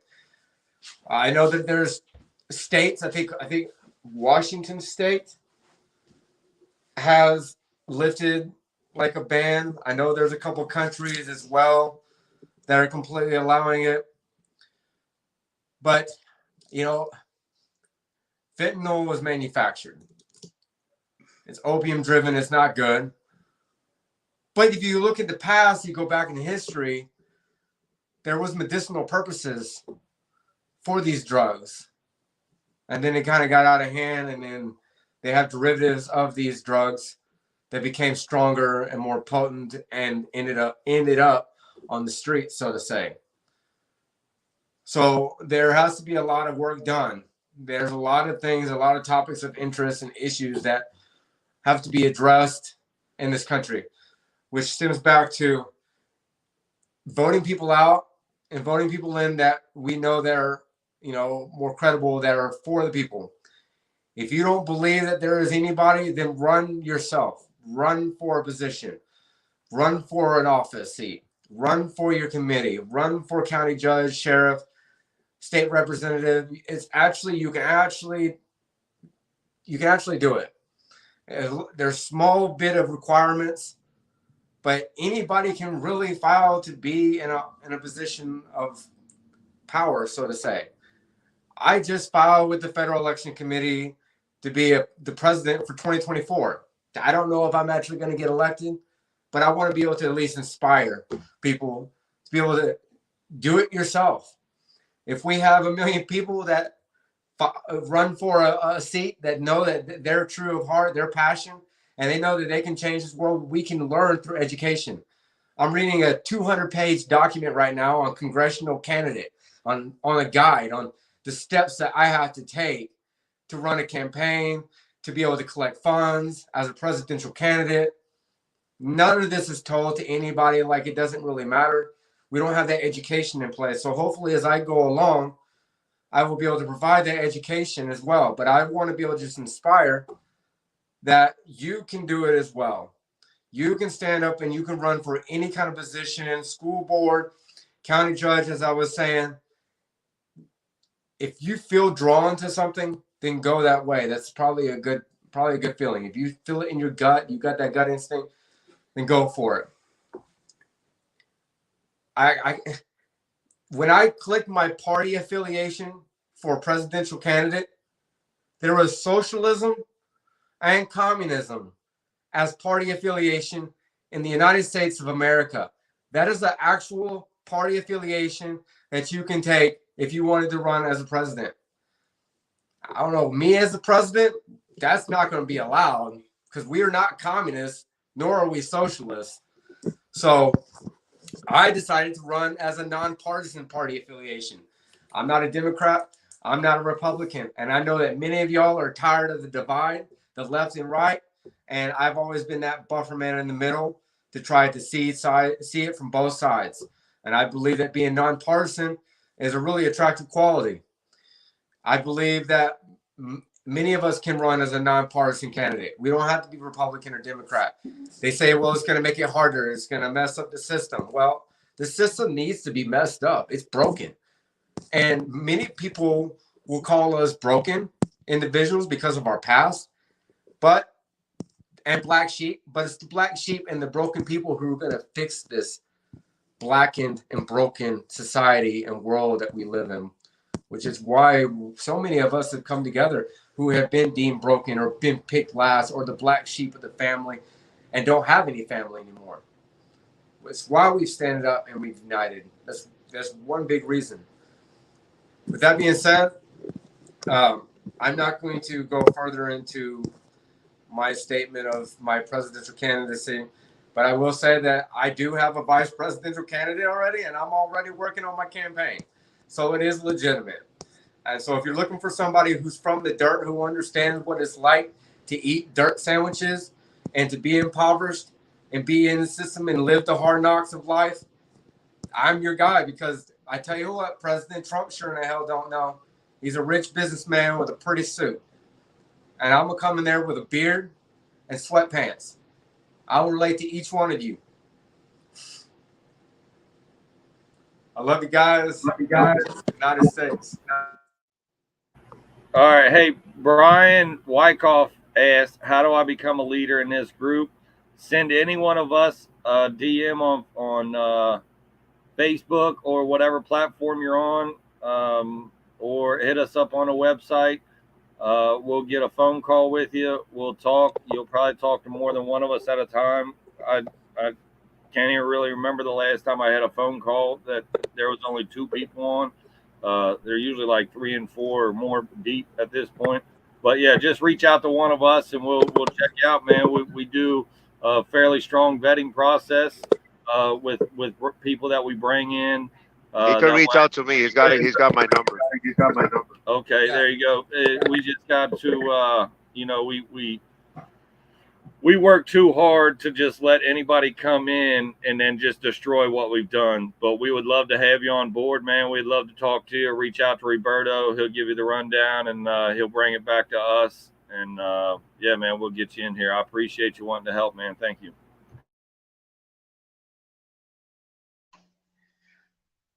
Wes, thank you for your services. I see you put a summary for you, Tim. I am U.S. military combat veteran. I have done all. Thank you for your services, Wes. Um, let's see. Just a quick comment.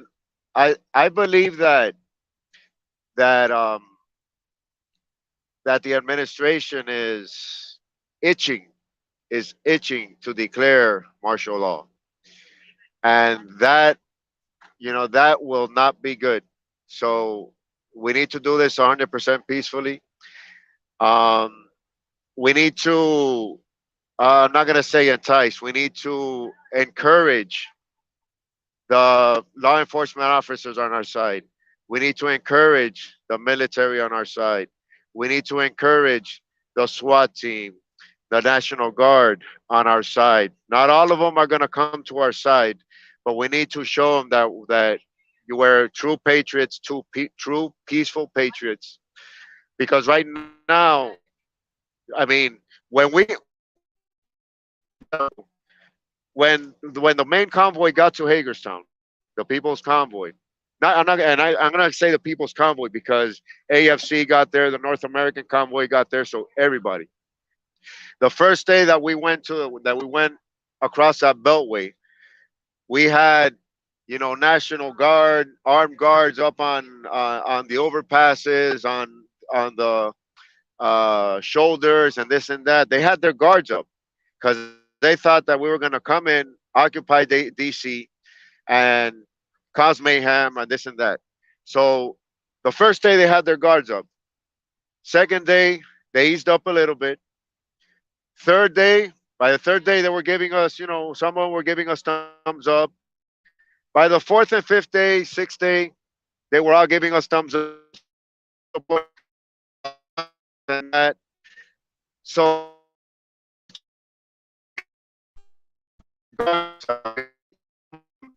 I know that or whatnot about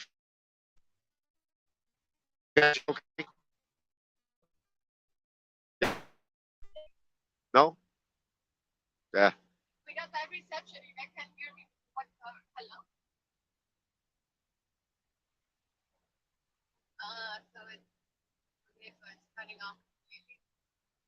In Alabama.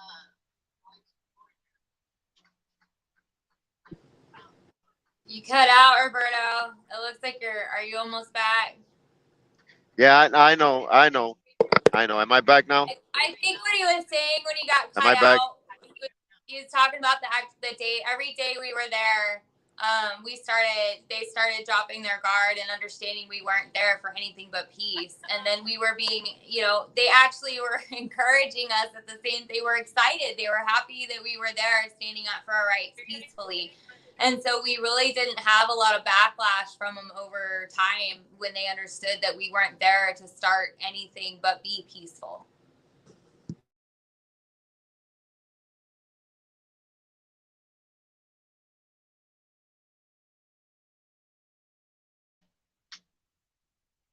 Here we go again.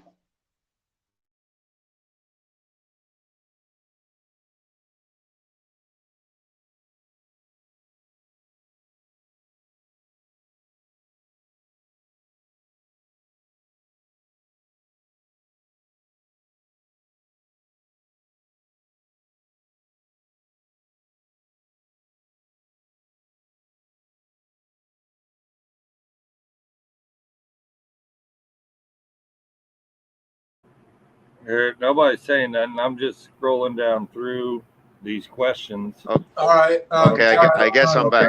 I guess Am I back? There you go, Matt. Yeah, I think you're back, Roberto. Go ahead, Matt. Okay. All right. All right. Let me. All right. Jacko's- So, Sorry. Go ahead, Roberto. all right. So without the respect to you know, the military, whatever, all the they're trying to teach, like, no, I'm breaking up. Am I breaking up, Tommy? You were a little bit, but you're sounding right now, Roberto. Okay. You know, there's no doubt, without due respect to those that have served, there's no doubt that in the military they are pushing, they're pushing that Marxist Leninist, without you even knowing, they're pushing that Marxist Leninist mentality of serving the government. And I know you all took an oath to serve the people, to serve the Constitution and everything, but at the same time, they're like drilling Marxism, Leninism, and so they have that mentality of protecting the government. That's what they're trying to teach you. So in a sense, it's like, without you knowing, the military and the police, they're like against the people. And I could understand that, because there's a lot of bad actors that that are attacking our police officers, our military, etc. So it's just a matter of, you know um, nudging them towards us little by little. It's going to take time, but this is how we're going to win this. Because if we're going to go in there, and firing and this and that and Second Amendment and blah blah blah, it's gonna be just a whole mess. So not to say anything.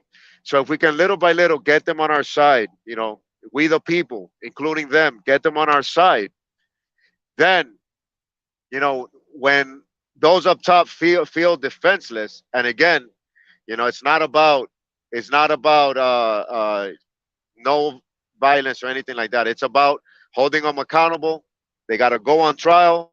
They got to be impeached, and if they have to serve because they were guilty, then they serve.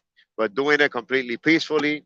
Nobody deserves to be hung. Nobody deserves to be, you know, um, nobody deserves that. So if we can get the military on our side little by little, as much as we can, then I believe we can get to the top.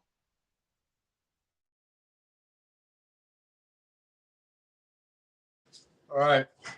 And answer Jacko in purgatory. You asked, you have to be a communist or socialist to be president? No, I was not stating that. I was just stating the fact that those are different party affiliations that you can check on, or different party affiliations that you can be associated with in the United States of America. If you were to decide to run for president, you could pick that as a party affiliation. Now, I'm not saying that you have to be a communist or a socialist to be a president in the United States. Those are just options when you're picking your party affiliation. All right. There's like, I don't know, 50 different party affiliations. If y'all didn't know, there's something else that you go ahead and check up on. And then you also said, Jacko, can I make your campaign ad? I don't know if you're being funny, if you're being serious, but if you're being serious, then let me know if you're serious and we can talk.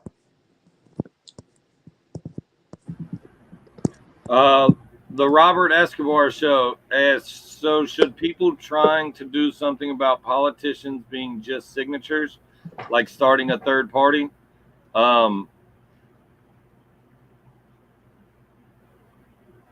there are always going to be signatures until the elite's gone.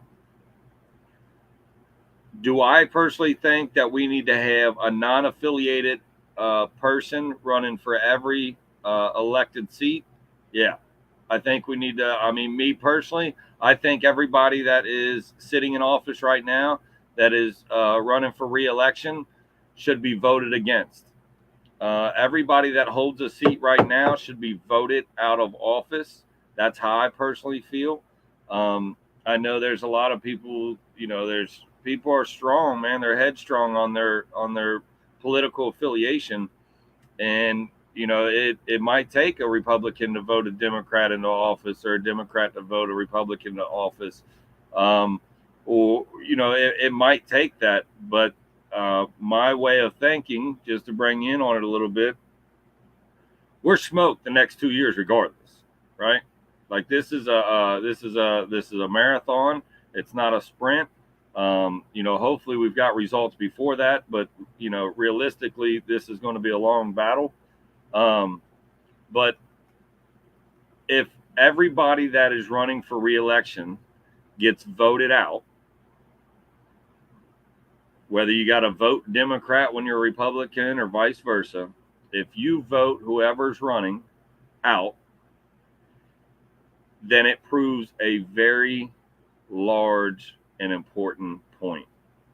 And that point is, if you guys that are elected don't start doing your jobs and don't start representing the people that elected you, we will remove you from office.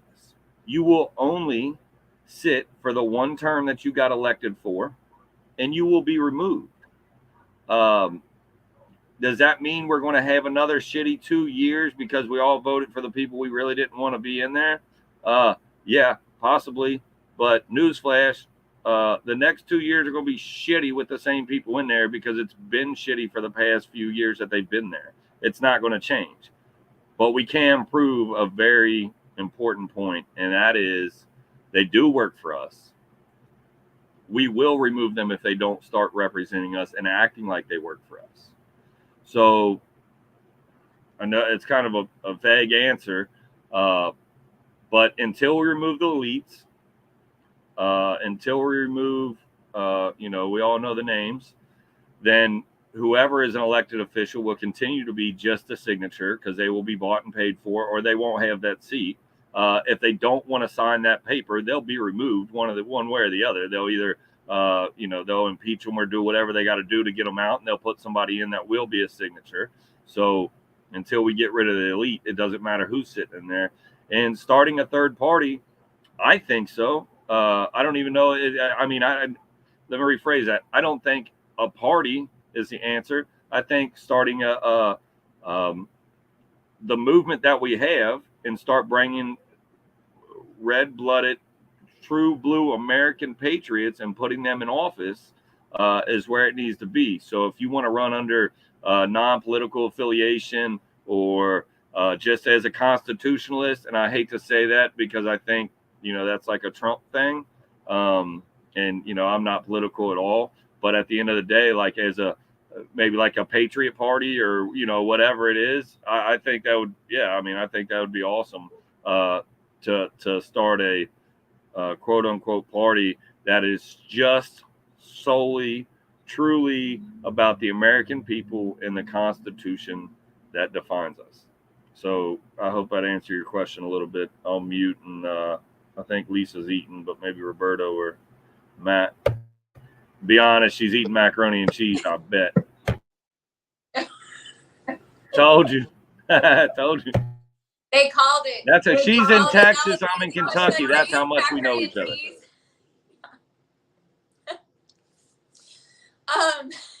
Sorry. Predictable. The Robert Escobar show asked a little bit ago, what is the plan to help working class people to get their demands met? I think that's a really good question. That kind of goes back to us talking about making like starter packs or Patriot packs. We haven't figured out a name exactly. But that's where they'll have written script, specific call to action, the numbers to call. So they get a lunch break. You can call and harass your congressmen or senators peacefully, of course, regarding bills that you disagree with and what to say. Remember, the squeaky wheel gets the grease. We haven't been the loudest. We have been the silent majority because we're all busy working, tending to our families, thinking that we are protected under the Constitution and our rights are protected for us to be left alone. Most of us have that mentality. Just leave me alone. I don't care what you're doing. Just don't infringe on what I'm doing, kind of thing. And we stayed silent too long, unfortunately. We cannot be silent anymore. We have to be the squeaky wheel gets the grease. We have to be the loudest. We have to maintain our peace, but we have to start speaking up and reaching out. If you're a senator about to vote on a bill and your constituents call you so much that it kills off your phone service or it drops it kills the system, I think that you may pay a little more attention to those constituents. It doesn't mean they will always make that decision because they do work for us. But I'm telling you, if you are the squeaky wheel, you will get the grease more than not making any noise. So we're trying to develop ways for the average American to get involved and things that they can say instead of them having to figure out what to say. We can help them with a suggestion of what to say based on what we're trying to stop, like any of these gun bills or anything like that. So that's what we're developing to help the working class too, because we're all working class. I don't think you see, I'm eating a bowl of microwave macaroni and cheese. Pretty sure if I was rich, I'd have someone else making it for me.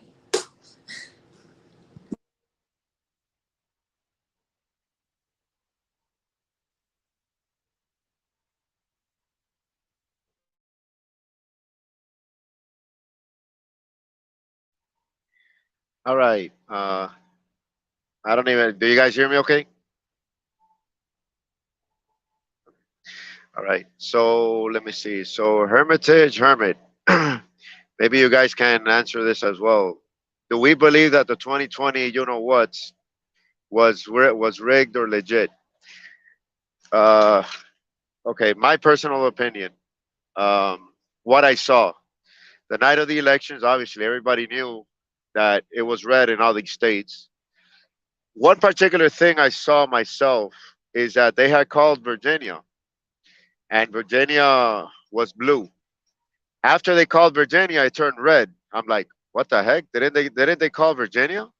So it was red for about 10 or 15 minutes. And then boom, it turned blue again. I'm like, what the heck? So obviously we saw, you know, those hearings that Doug Mastriano held over there with Rudy Giuliani.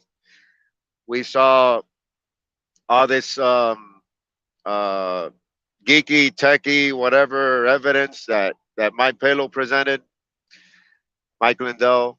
Saw 2,000 Mules. Saw the last hearing that Arizona had. So obviously, it was one way or another. There was cheating involved. Had there not been cheating, had things would things would have turned around the other way, I don't know.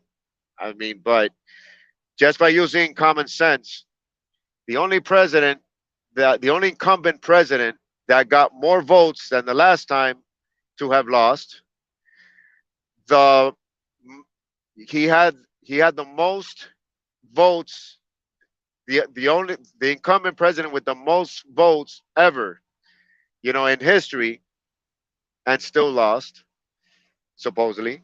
So what can I say? My personal opinion, yes. Tommy and Lisa, what are you guys' opinion?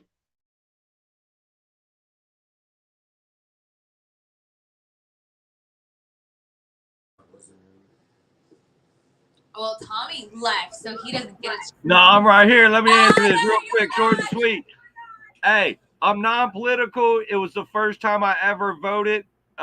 you know, for obvious reasons that I already kind of explained. That was the first election I ever voted in. I watched it. I was diehard into it. That bitch was stolen. I don't give a damn. I seen it. I watched it. You're not going to convince me otherwise. I'm not political. I'm not going to say who's there should be or shouldn't be, or the other person should be this or that. I picked what I thought was the best candidate, regardless of which one I voted for. The son of a bitch was stolen. And if you can't see that, be careful when you walk, because there's a good chance you're going to trip on something, fall on your face. I'll leave it at that.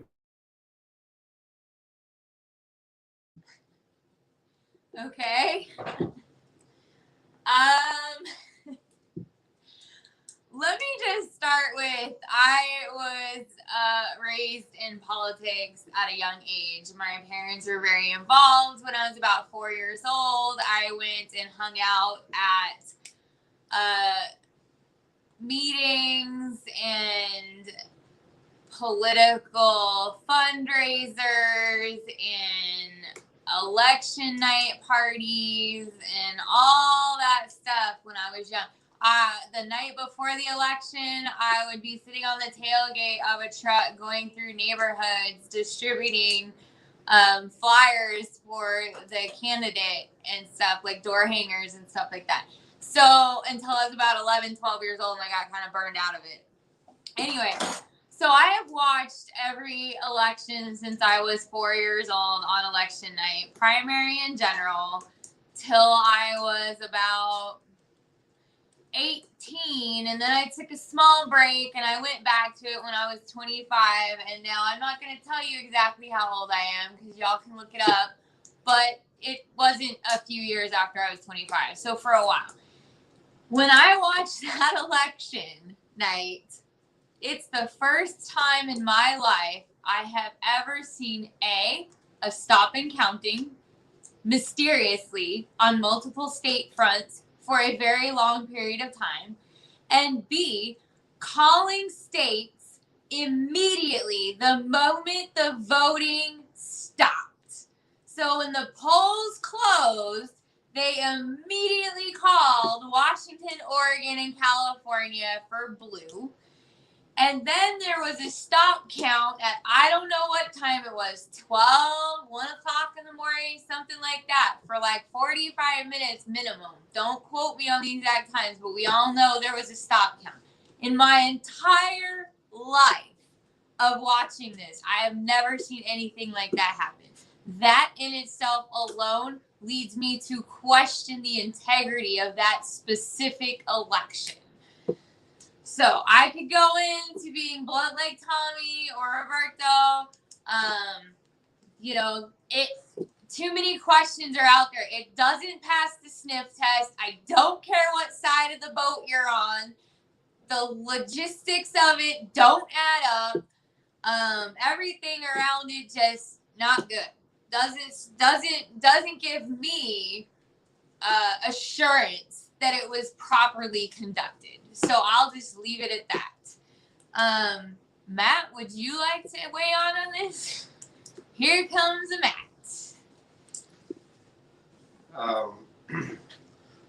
Well,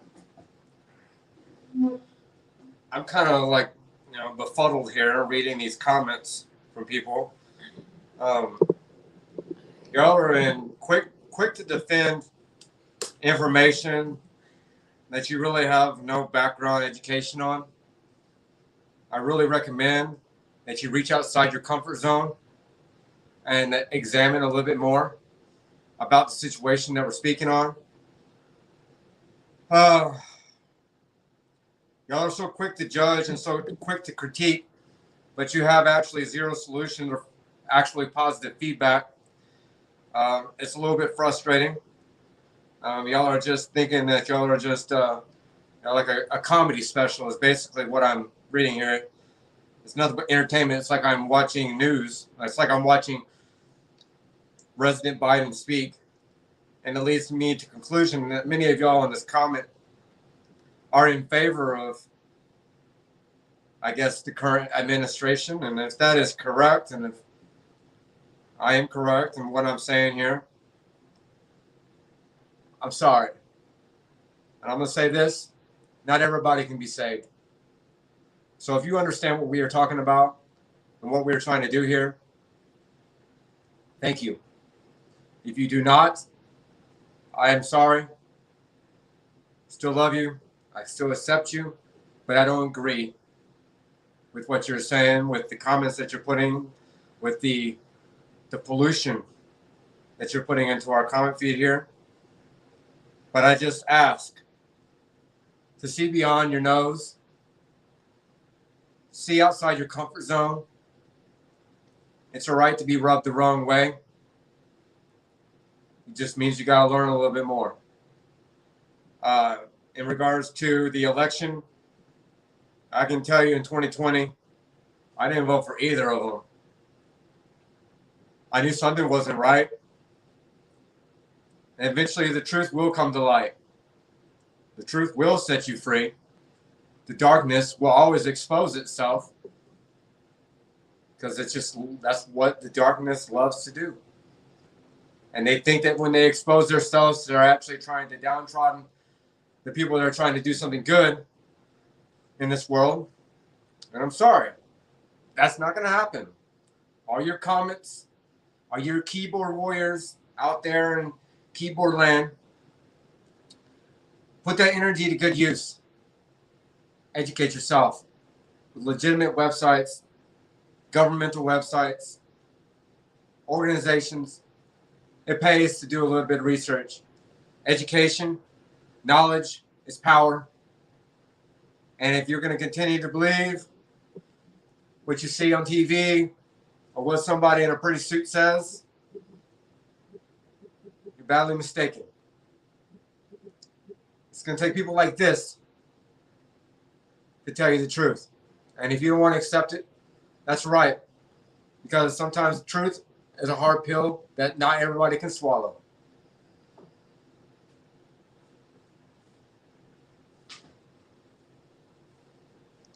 Lisa, Kimberly asked if you will you be on the panel on Saturday.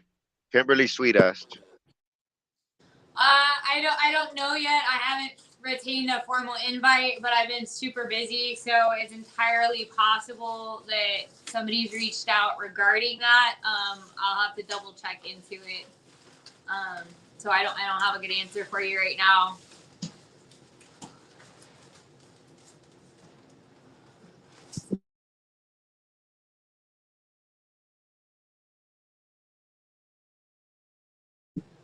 All right, so if we have any other constructive questions or any other comments that need to be addressed, any issues that need to be addressed, do so now. We are coming up on the 4-hour mark, so it is time for us to say goodbye. So we'll leave with last comments, last thoughts, last questions before we end this live video. And we will have another one in the next week or in 2 weeks, where y'all can ask us more questions, or you can, have fun in the comment section. But if you got any constructive questions, leave them down now. We'll answer them. We're gonna give you 5. We're gonna have 5 minutes before we end this live. 5 minutes.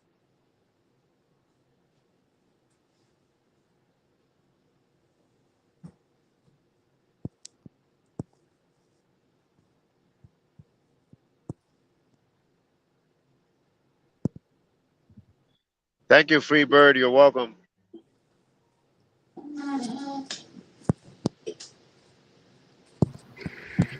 Somebody said they're watching because they can't believe what they're hearing. They need some kind of direction. Listen, man, we're not here to try to make you think a certain way. We're not here to try to persuade you to our side. We're literally telling you all we want to do is bring everybody together to unite the United States, to self-educate yourself. We will provide some links and some education with what we find. You don't have to believe anything I say, any links we put in there. You don't have to do any of that. All we're asking you to do is your own research. Figure it out. We can give you kind of direction on what links to click on, but you got to discover your own rabbit holes. You got to explore your own information. We're we're literally just saying, hey guys, we all are different, independent people. Set all of those aside. It doesn't matter who you voted for, who you think should have got voted, if you think something got stolen, if you think guns should be legal, not legal, drugs legal, not legal. Everybody can make a great argument on what they believe in, right? All we're trying to tell you to do is understand that the smaller fights and battles in the United States and the other countries in the world, and everybody's angry at their governments. The government is just a signature. They're not the ones making the calls. Please educate yourself. Check into that stuff. They're telling you in plain black and white English. It's not even cursive. Just print it. They're explaining to you how they're going to fuck you and your children and your grandchildren. They're showing it to you. They're literally telling you how they're going to do it.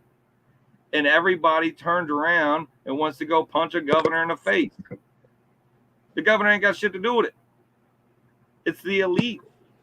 Pay attention. Open your eyes. Stop getting draped off into somebody's comment or somebody said we're, and they didn't put a comma, so now you tell them a dumbass because they didn't, their punctuation stuck, so they must be ignorant, and then you want to take a whole conversation over there and waste everybody's time focusing on shit that doesn't matter. Come together. If y'all want to go out back, listen, I don't know where y'all from. Where I'm from, if me and my brother was fighting and somebody come up and try to stop our fight, we stop fighting, we'll whoop that dude's ass, and then we'll go back to fighting, right? Kind of the same deal. We all have a common enemy, right? Set your differences aside. Stop arguing with each other. Stop fighting with each other. And focus on the end goal. Focus on getting our rights restored. Focus on giving your grandchildren a life they can be proud of. That's what needs to be focused on. I don't know why you guys are, I mean, it just doesn't make sense to me how you guys see a squirrel and you chase it off when you was out here coon hunting. You're coon hunting. You see a squirrel and take off running after it. You ain't even bring a squirrel gun. Pay attention to what you're doing, man. Stop getting distracted by the shit that doesn't matter. That I tried to explain that earlier. I explained it to somebody last night on the phone. Like all this stuff, this person started telling me about how this live streamer did this, or this person saying don't go to the UCLA because of whatever the hell dumbass reason they gave. We don't even listen to none of that. We don't even, like, that doesn't even matter to us. We don't even care. Like, what Joe has to say about Earl is completely irrelevant to my life, period. And it's definitely irrelevant to what we're trying to do here. Stay focused on the end goal, and that is to restore our lives as a free people. That's what we're trying to do. Stop getting hung up on the foolishness. Stop getting sidetracked by shit that doesn't matter. It's called brush it off your shoulder and keep it moving. Pick yourself up, dust yourself off, and keep it rolling. Like we've been doing this since January. If you think this last little thing a couple weeks ago where all that bullshit happened in Hagerstown, you think that was the first speed bump we hit, you're out of your mind. You're nuts if you think that was the first one. We keep hitting roadblocks. We keep running into Antifa over here and these morons over here and these other idiots over here. We keep running into them kind of people. We don't even answer their calls. Like you just don't. I don't have time to waste on somebody else's fucking feelings. I mean, to be honest with you, like that's like your feelings are your feelings. Like all people that know me will tell you, I'll sit on the phone with you and I'll let you cry on my shoulder. I'll let you explain to me what's going on in your life. I'm a great person to talk to.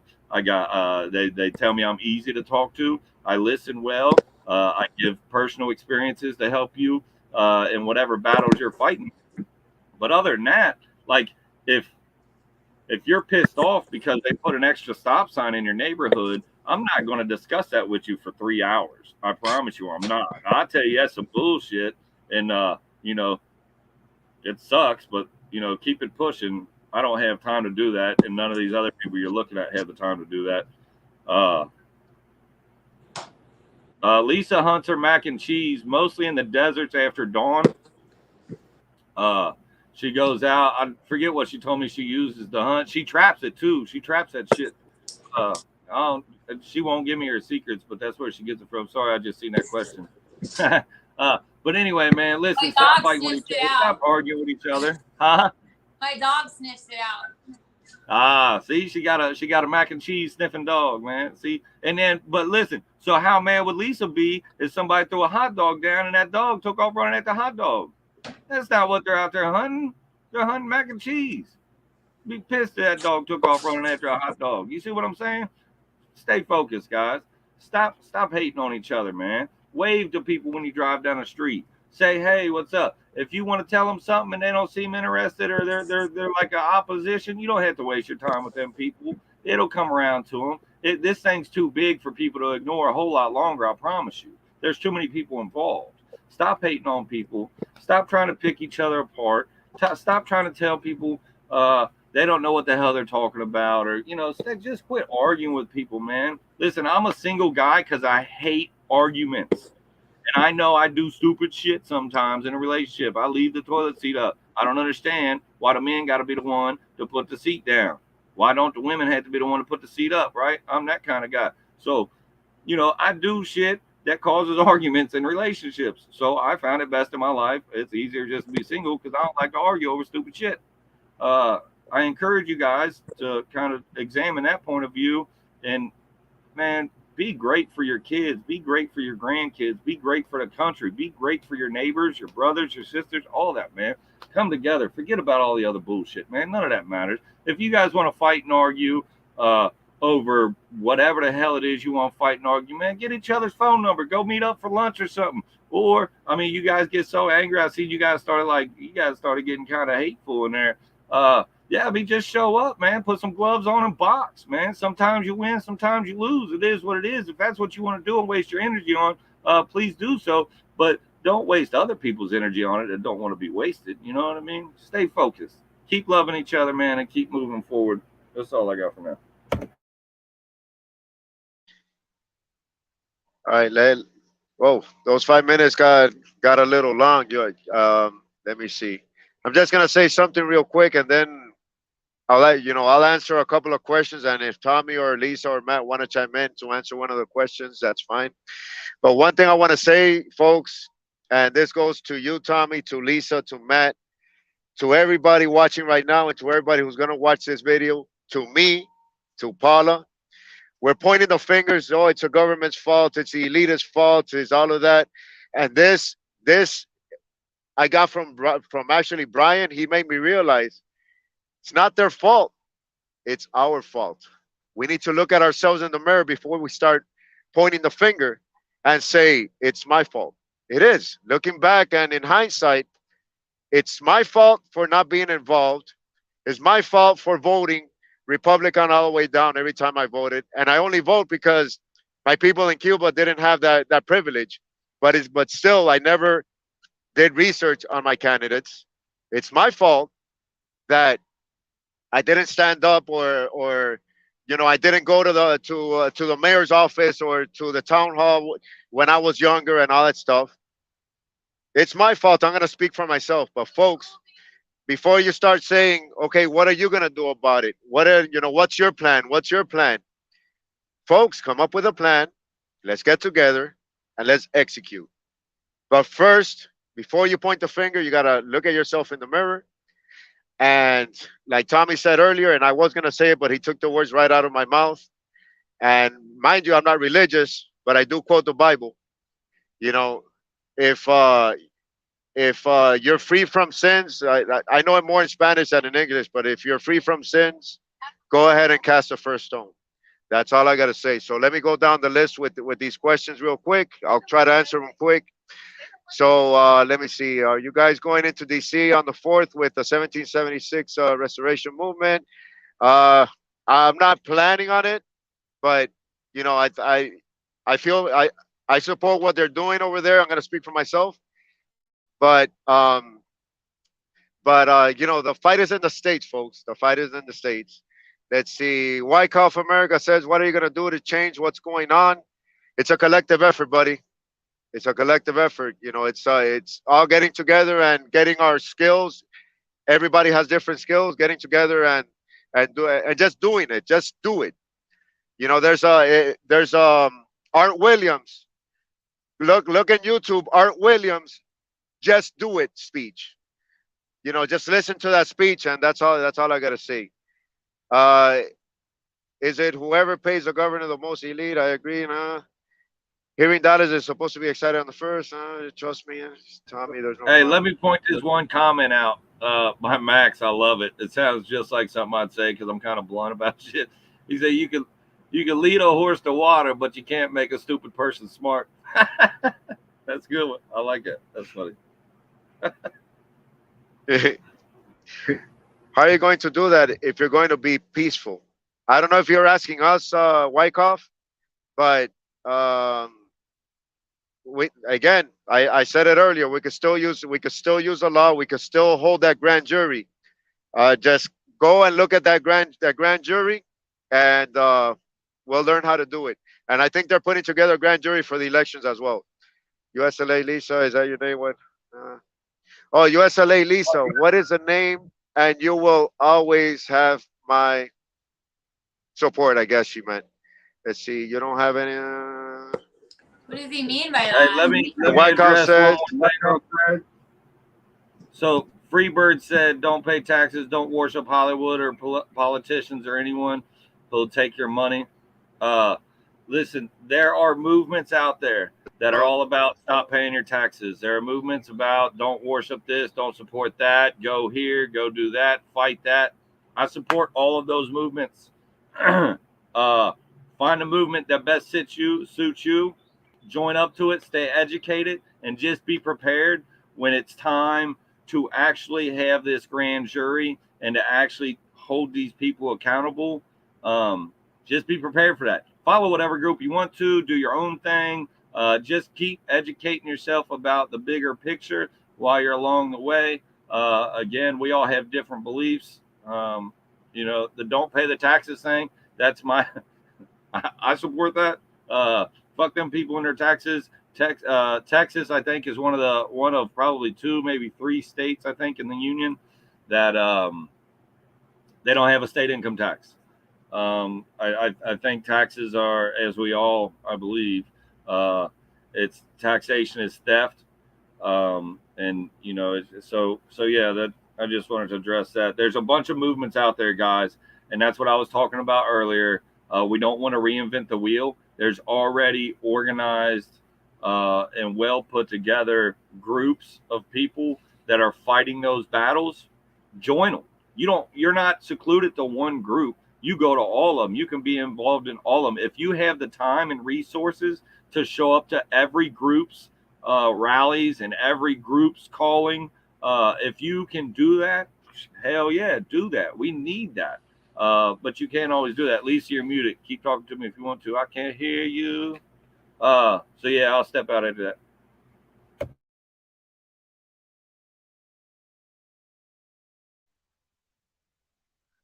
Let's see. Let's answer this question. This is a great question, believe it or not. Max says, "What is our plan to stop Bill Gates?" Hit it where it hurts him most. Choke him, choke him, choke him. You can't hear us? Oh, can you guys hear? Can you guys hear me? No. Okay. Let's hit him. Let's hit him where it hurts most. Let's choke him financially. Anything that supports them, let's boycott them.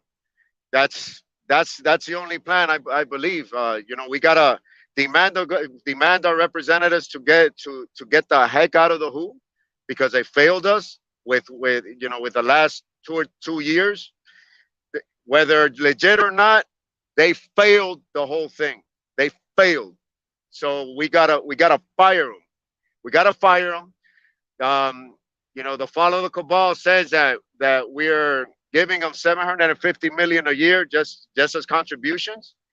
If you go into the website, I read for myself 236 or 250 million, but whatever it is, we need to demand to get the heck out of there. And anything that supports those groups, we have to cut them off financially. But we all have to do it collectively. Us four here, if we stop contributing to the big box stores, it ain't gonna do anything. But if hundreds of thousands of us do it at the same time, we will send a good message. So I don't know. That's my plan. If you guys can chime in on that. Can you hear me? Yeah, go ahead. Okay, so I don't even know how to start this conversation, but where I live, in the city I live in, he basically owns our city. And I think I will have Moms for Liberty help me with this, as as well as some other individual people, to bring about the truth of this. But Chattanooga was called Gig City years ago, and Bill Gates has bought up land all around. Put your seatbelt on, Tanya. It's on. That's not me beeping. And so he owns a lot of land around all the waterways here in Tennessee. He just made a deal with Tennessee Valley Authority, which is our nuclear plant that's right down the road from everyone I know and grew up with. I'm not exactly sure what his interest is in Chattanooga so much. We were the first one to roll out 5G. We are pinned to the top of his Instagram, and he calls Chattanooga home. So my question is, who sold out to him? I want to know whether they did it knowingly or unknowingly, and what it took, what it took for them to do that to our city, because I know that the surrounding towns in Chattanooga do not approve of this.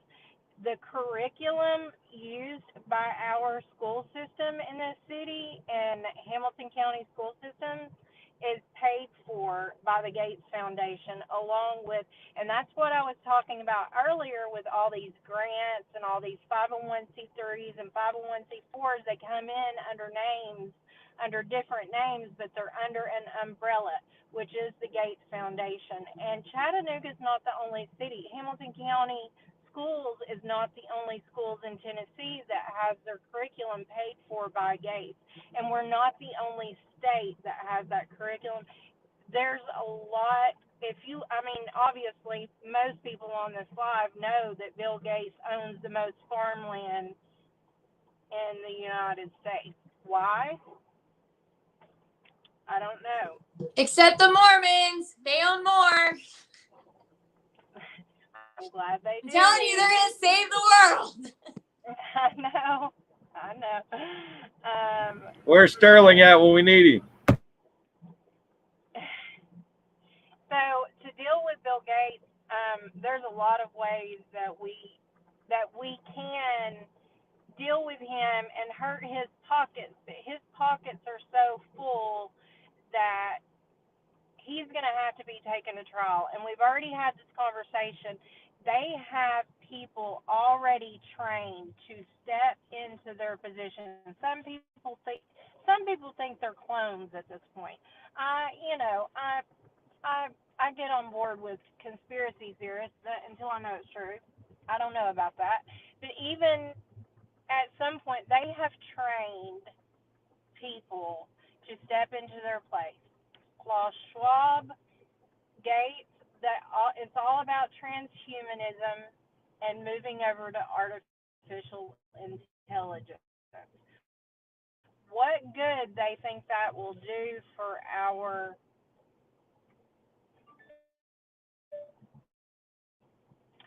living ability? I don't want robots, right? I don't I don't even like the idea of it. I know when you go to Agenda 2030 and look at it, it looks good, but they have enough money in their pockets right now to be feeding every person.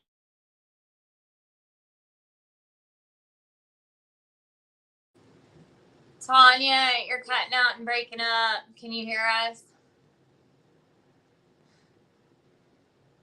We'll give her a second to come back. I will say this: everything she's talking about is she's researched it. I think that people need to understand. You can sit there and play the why or, oh, it makes life easier, whatever. But when you really get to looking at all the ins and outs and you do your own research and all the rabbit holes and why they want this and why they want that, it boils down to control. That's what it is. You cannot control a free population, a free man. So that's what it really boils down to. Even Yuval Harari in the World Economic Forum straight up said, now the technology that they have today, they can make humans hackable. They can know what's going on the inside of a human, which makes them open to suggestion, open to be directed, open to be guided, which frankly boils down to open to be controlled. So that is the ultimate what it boils down to. That's what I discovered a long time ago. Anytime you look at these things, you can't look at it from a very superficial position, because you'll start to question, well, why are they doing this and why are they doing that? And I finally had to get to the point with my mother, and I'm like, Mom, it has nothing to do with this, that, or the other. It has everything to do with control. That is what it's about. I'm going to go ahead and mute it. We lost Tanya, unfortunately. Is there anything else we need to discuss? We'll see if Tanya can come back.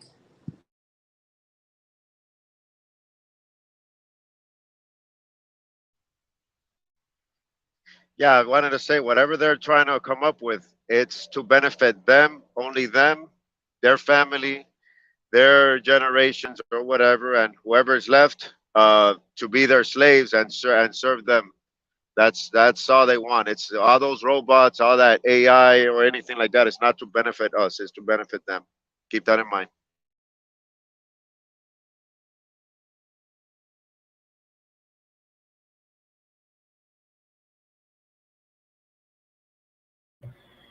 All right, I don't know that she's gonna make it back. I guess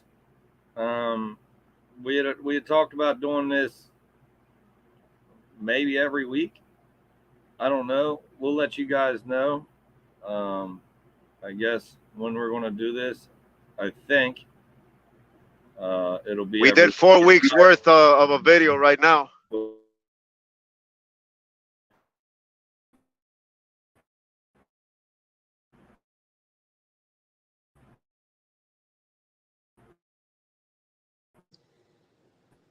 Yeah, I don't see her trying to reconnect. She's just in a position I think she can't reconnect. So so we did. We're back. I see her. We made it back. So anyway, we're 4 hours and 8 minutes into this. So if everybody's good, huh? Everybody's She's good. not connecting, so No. we'll just have to call it good. Yeah, we'll do it, I guess, again in a week. If somebody wants to put a time and date on it, or you guys just wait and we'll release it. I'm not sure. Lisa, you want to take that? Hey, thanks you guys for the love. Thanks for tuning in and listening to us gab on about what we're trying to do. And I appreciate your all support. And hopefully look forward to maybe meeting you guys one day, talking to you in the future, and discussing some more next week. Thanks, guys.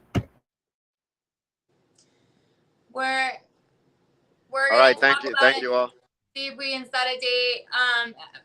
We'll probably try to stick with the same day on a Friday. We'll confirm it and then have it posted up in all of our forums. Thank you guys for being patient with us, listening to us, hearing us out, asking questions. It'll be interesting to see the blowback from our candid transparency about things. You can't hide who you are. I don't think anyone's trying to. It's just sometimes things are business that you need to put out there, and sometimes it's none of your business. So hopefully you guys got a little more idea about where we are, what we're doing, what directions, how we can support you to help make a change, how you can support us. We'll be back, and just keep getting on our forums. Go back through. We've got all the forums on there for the different sites, not just Facebook, but Gab, Clout Hub, Telegram. They're either under USLA or United States Liberty Alliance. Take care. Have a good day. Bye, guys. Have a good one. We love you all. Bye now. Bye.